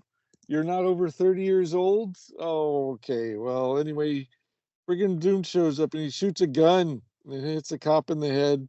And Well, what's disappointing about that, Rossy? You should say, stand and deliver. Aye, aye, aye. Money of your life. when did Arnold Schwarzenegger sing that song? Oh, Did he do a stand and cover? deliver. Stand and deliver. So he shoots him in the head, shoots a cop in the head. The car flips over, and it takes 2 panels to show the flip and the explode because That's what always happens when a cop is shot in the head in the movies. The car flips over. Right, but Look out from behind those boxes. So this is a thriller, so you're trying to pack a lot into. The boxes appeared out of nowhere, sabotaging the police car. Well, they're like low budget movie crates. Well, it's like do you see that episode of Father Ted, John, called Speed 4? Oh, the milk Speed float. 3? With the milk float, and there's a big bunch of cardboard boxes in front of the milk float that Ted has to remove. Look out! Yeah. So the takeaway is Brigand Doom shows up with like zero explanation, except yes, there was foreshadowing that this is the city from the original strip and the fog from the original strip, which I didn't even remember from the original strip because I haven't read it in 30 plus years. It takes 3 gigantic panels for the cop to get shot in the head, the car to do a flip, and then turn over to the next page, land on another car. Brigham Doom basically says, yeah, here's your car, go, and then he rides off into the fog, never to be seen again in this installment. The fire that was started in the previous installment, I guess, is burning all the bad vampires' money and their casino. One of them stakes the other. I don't even remember what the problem was between those two. The car's GPS speaks, it's one of those voice things, tells them to head for this building. So just like in Harry Potter, they do not crash into the building. They go through it, and the vampire lady turns to dust once they leave the foggy city. And yay, they're pulled over by, and I called it last issue, but they never made a big deal out of it then. I guess it was supposed to be a surprise. It is, in fact, the Men in Black, also from the 90s strips. Vector 13. Vector 13. And so I'm going to guess that this whole last bit where he says, your father, Colonel Anderson Dietrich, from a low orbit U-2 spy plane in everything has to be 1981. related. So this must be from another strip that I don't. I mean, I remembered Victor 13. I remembered Brigham Doom. They took over Tharg's role, remember? They had the Men in Black take over from Tharg. Yeah, that's right. What I said. I remembered. I remember when I saw them last issue. I said, "Oh, it's Victor 13," and here it's like officially being announced. That's who they are. But this little bit that they're talking about, you didn't see them in the last episode. What was it? Was it the first episode? You didn't see the Vector 13 guys, I don't think. Yes, you did. You did? I think it was the first episode they were chasing her, weren't they? Yeah, they told her. Yeah, it was. But they told her to pull over or something. Right, and that's why she put pulled on a off the road. pullover. Yeah, nobody rides for free, baby. So, That's what she Hey. said. right. So anyway, I think this bit where they're talking about her father, who was a Colonel Anderson Dietrich. Of course he is. Has to be all related. Mm-hmm. I have a feeling that that's going to be from another strip that I don't remember at all, or some kind of detail. You know what? If KEKW wants to make a unified 2000 AD universe of strips from like that nobody remembers, more power to them. I mean, why at this point? Why the You hell mean like not? he can't come up with his own ideas? Why the hell not? Well, the ideas that people are coming up with haven't been exactly stellar either. So I it's don't like, know. I disagree. Michael Carroll's last two creator-owned stuff have been, well, not creator-owned. Last two things he created have been great. Yeah. yeah. But when was the last Proteus of X again? No, the vampire, Camilla. Oh, okay. Yeah, fair enough. But you know, other than that, it's like, when was the last one that really moved the needle for you? Probably Azimuth. Well, yeah, but When that's it came out, it looked like a brand new thing until he wrapped it into Sinister Dexter. yeah. So maybe they should just wrap everything into Azimuth. Well, they kind of Everything- more or less did, because Sinister. There was a few episodes of Sinister Dexter where they do show that all the 2000 stuff is like a multiverse, shared universe kind of thing. Yeah, I mean everything except Dread, and maybe not Rogue Trooper because of the rights, but yeah, everything else. Why not make it figure? Hawk the This is the Slayer. Memberberry issue. Dude, Hawk the Slayer versus Slain. Do it. Go for it. They won't, because Uncle Pat will take out his Blow a axe. gasket. He'll kiss my axe. Yeah, Black Shuck, the original Black Shuck, and Hawk the Slayer and Slain. Just why the fuck not? All right. This is the Memberberry issue. Hey, you guys remember the haunting of Sector House? Blah blah blah. Hey, you guys remember Brigand Doom? Hey, you guys remember the Man in Black, Vector 13? It's like, oh my god! Imagine trying to introduce this to American audiences. Yeah, or kid. I mean, they Or kids. They tried to. I know the irony is they tried to do backflips with the Regine stuff. I'm gonna put that. I'm gonna put that towards the people on the next Ben Dunn live stream. I'll ask: Does the word Regine mean anything to any of you? Do you understand where it came from? What it could possibly mean, even if you didn't catch the direct reference? What does that word mean to you? And would you use that as a branded term, as a thing that's going to appeal to kids? How insane are you? Would you do that? So anyway. You know what? I do like Rob Richardson's artwork. It's really suitable for a story like this, but I think he's not got much to work with. No. What do you think, John?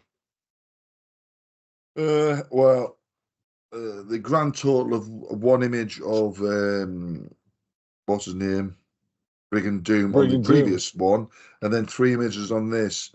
Well, fantastic! You've revealed him, and he's off straight away. Boring. He's back.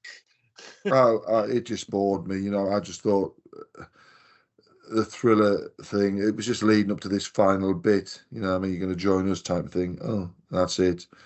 Oh, I like the because artwork. of her father, she has daddy issues. Yeah, they all have daddy issues, don't they? Every single story. Yeager, daddy issues. Yeah, it's just ridiculous. Can't anyone do it for another reason? You know, oh, fucking hell. But I did like the artwork. I loved the colouring. I loved how they brought the red into it, especially as the car was red, so you got lots of red all of a sudden. And I did like the way it went back into the real world and we had the full-on colour. But for the story itself, the potential was interesting until Brigand Doom turned up, and then it was just basically, all right, I'm off to go and top myself.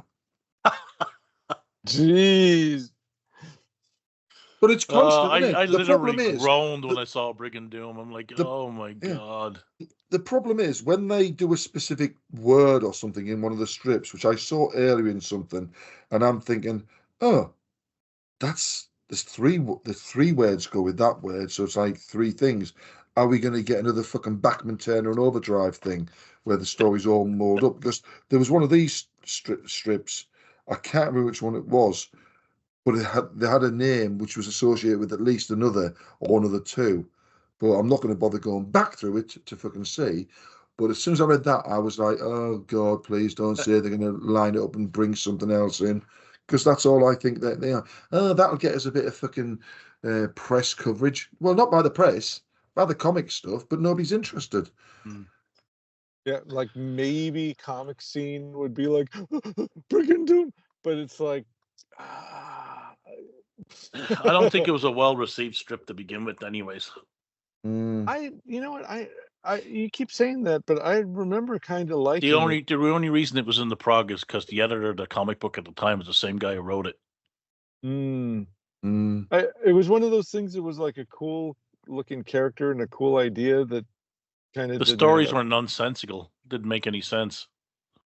Yeah, it's been so long I don't remember that, but I remember it being like different, and it was being in 2000 AD was different from like whatever was going on in America at the time. So well, it was Alan McKenzie's version of V for Vendetta. Yeah, but it was that you bought off Wish. Yeah. To me, it was fine, but anyway, they literally did like nothing with him, so it was kind of like, why? It was so there's member berries. Here's what I challenge you to do: go back and read all of Brigand Doom. Oh hell, there's no. There's not that much of it. There really isn't that much of it. Yeah. And try and make sense of what goes on in it.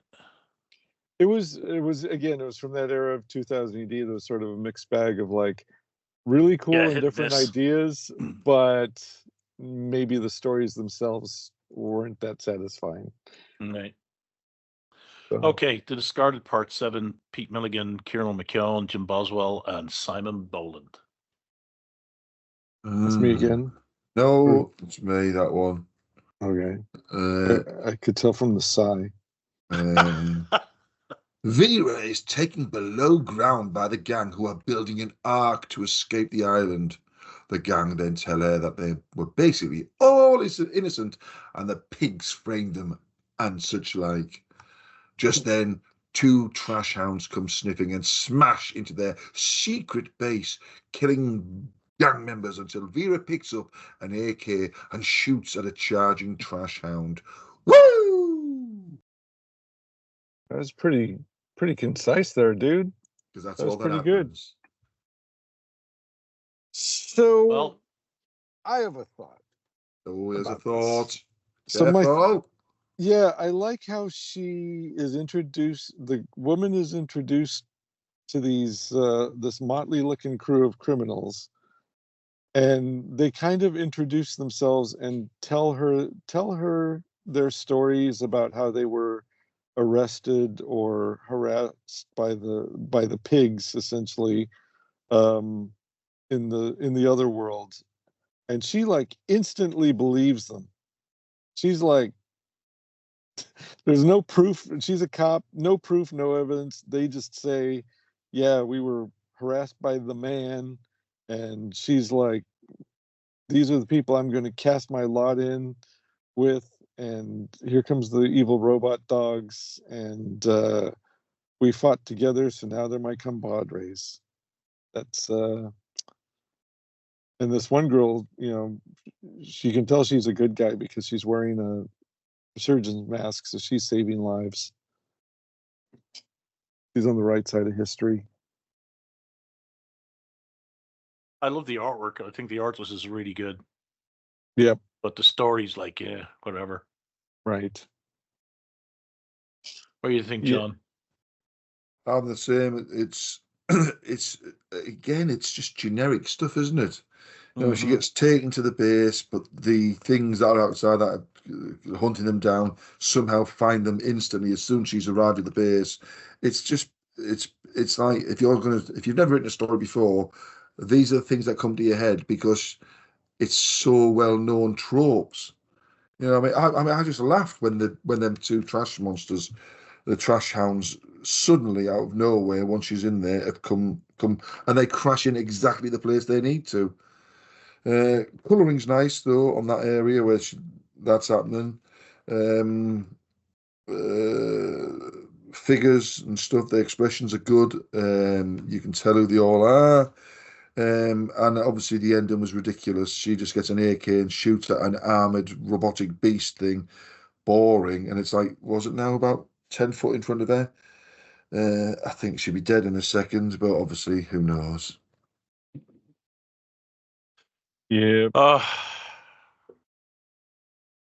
You already said what you thought of it, Rossy, didn't you? Pretty much. Yeah, pretty much. I mean, the art's good. I was much more on board with this when it first started. Now it's not like painful or anything, but I'm not exactly excited about it anymore. So I'll see. I'm curious to see how it pans out. But we'll see. Okay, so what was your favorite? Well, this is going to be interesting for me. I'm only going to do it. I didn't like anything apart from the mouth that was in the Judge D strip. So Judge D wins because of the artwork on the mouth. What about you, Rossy? Wow. Ooh, boy. I'm gonna go with Hearn. Shuck and Hearn, and Hearn and Shuck. I think this. I mean, the Dread story wasn't terrible. Well, it wasn't good. It wasn't terrible, but it wasn't good. But this one, I mean, they're really showing the effort and the artwork. You know who the artwork kind of reminds me of in its appealing, a lot of detail, appealing way, and yet kind of wonky. Who is the guy who did those? Paul Gulacy. Yeah, his artwork always looked very flat. Paul Gulacy's artwork was like really detailed and had some pretty good storytelling. He could draw women though. Yeah, Steranko inspired, and yet there was always like a panel or a face or something that was always a little slightly bit off. Yeah. But his artwork always looked, even though he tried to do three-dimensional images, always came across as flat. Right, but I liked Paul. I really liked Paul Gulacy a lot. Yeah. So that's in a complimentary way. I'm going to compare this to that. He did Master Kung Fu issues and Batman Legends of Dark Knight. Mm-hmm. But I really liked those James Bond ones he did. Those were those were a lot of fun. So so I finally cracked the code on this one. That's why I like it. It reminds me of Paul Gulacy. So it really this one's it's not my, like, I wouldn't buy it if it was by itself. I wouldn't shell out $5 for 22 pages of that. But it's really, compared to everything else we've been served up in this one, it's showing effort, and they're really trying to make it a thing, and it's a very pleasant read to me. All right, I'm just gonna go. All the stories were crap for me, so I'm just gonna go for artwork alone, and I'll pick the Judge Dredd story just for the artwork. I think Mike Perkins is amazing. His work looks better in black and white. If you see those pages that he has there, black and white, you'll be blown away more than. And I think the colorist is a really good colorist. I think it's Chris Bly. He's a brilliant colorist, but Perkins' artwork in black and white really pops. He's one of those old school guys. Yeah. So I'll give it to him. All right. So anything to say before we hit the road? I've been thoroughly enjoying all the AI stuff this week on the internet. They've been funny, haven't they? I mean, I don't know how people have. I mean, the imagination people have to come up with these strange concoctions. I mean, it's hilarious. I mean, it's just like when I'm scrolling down X, it's like every other bloody thing is a new one, whether it be like 30 seconds long or 5 minutes. And some have done like intros to films and all that sort Or of how stuff. this movie should have ended. Yeah, all that sort of stuff. I'm having a brilliant time. I love the So, fake movie posters where they have Chuck Norris and Home Alone, or oh that kind of yeah, stuff. I love that kind of yeah, stuff. Yeah, yeah. I heard that sea dance is that Hollywood's busting the gut trying to block that. Yeah, they're sending out a lot of cease and desist. If you saw the fight between Brad Pitt and Tom Cruise, I mean, that's good grief. If you weren't told a lot of these Yeah. things, if you weren't told they were AI, you wouldn't be able to tell. It's gotten so much better. And now you can take a movie clips and feed it into AI and have it do it in the style of The Simpsons, the style of South Park, and it's exact bit by bit. Eventually, you're going to get character consistency, background consistency, and people will be able to make their own movies. They don't need Hollywood anymore. And I hear a lot of people, well, it's got no soul. You won't be able to tell the difference. Yeah. I would like them to be tested, just like when they test wine experts or on a blind test, and 99% of the time they fucking get it wrong. Yep. Well, That's what's going to happen. I mean, you can't say 100% of everything coming out of Hollywood or done by professionals has soul or is right. Let me just interrupt you there for a minute, Rossy. I did read an article. Owen Gregorian posted it on X. This Hollywood insider, they have their own. They're like a journalist, and they said that Hollywood studios are using a lot more AI than people think they're doing or they're admitting to. He said it's everywhere, from a script writer with a blank sheet in front of them to effects you see on screen. They're just not admitting it. Yeah, I mean, there's the last few movies I've seen like done for Amazon, like The Wrecking Crew and that. There's a few shots and it's not like the whole movie or whatever, but just enough like, okay, we're not gonna have a stuntman do that. We'll have like the AI version of whoever roll on the ground or whatever. So it's fine. I mean, I don't want to see a stuntman actually get hurt. If it's a choice between having an AI stuntman and the stuntman not get paid for rolling on the ground, it's like, you know what? I'll disagree. That was the appeal of the Jackie Chan movies.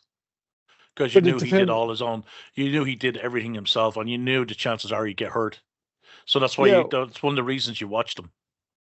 Well, I want to see Jackie Chan and Cynthia Rothrock actually throw those punches and do the flips and all that. Oh, but for not no, no. But for like some of the little incidental things that I'm talking about, like there's a car in the background, they throw someone out the window, he's rolling on the ground. That guy rolling on the ground is probably AI. It doesn't have to be. But if it's an action star, I want to see the star do as much as they can. So, of course, all those guys are like in their 70s now. So, whatever. Oh, and I think probably part of the reason why they pulled those Faster Pussycat Kill stuff is because Tourist in Town actually owns specific rights to her own likeness.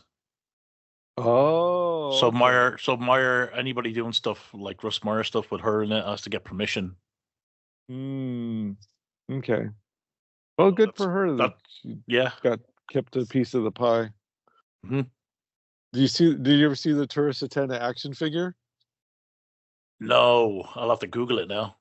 So Brian, it's the guy who does Plaid Stallions. He's and he made it look like the Big Jim's pack box.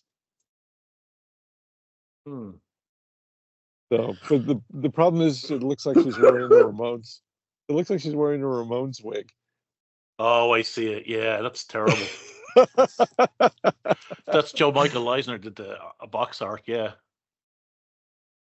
Yeah. I just sent to our group chat the best bit about Lost Empire. I've just seen it. Oh, You might. Yeah. Oh, Rossy looked at it. yep. Yeah, they censor the I'll check that out later too. They censor the boobs Zip. on that YouTube channel, so that the guy's wife, they put a picture of her scowling face, like disapproving face. So yeah, it's a pretty. Some of the reactions are just kind of dumb, but She was in the Sedaris movies as well.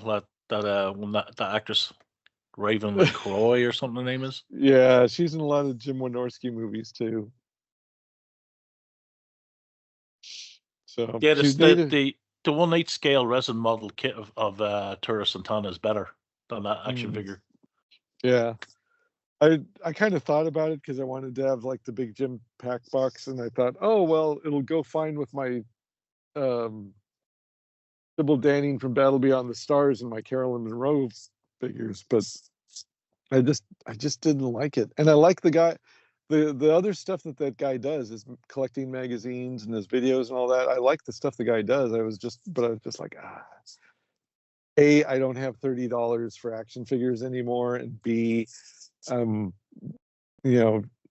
like Tura Satana, but she's not like in my top 10, and it's and C, it's just not a good likeness of her. So yeah, I wouldn't get it because the likeness isn't there. Right. All right, that it. Gonna hit the road. Yeah. Stay safe, everybody. Tea time's coming up. All right, I'll stop recording.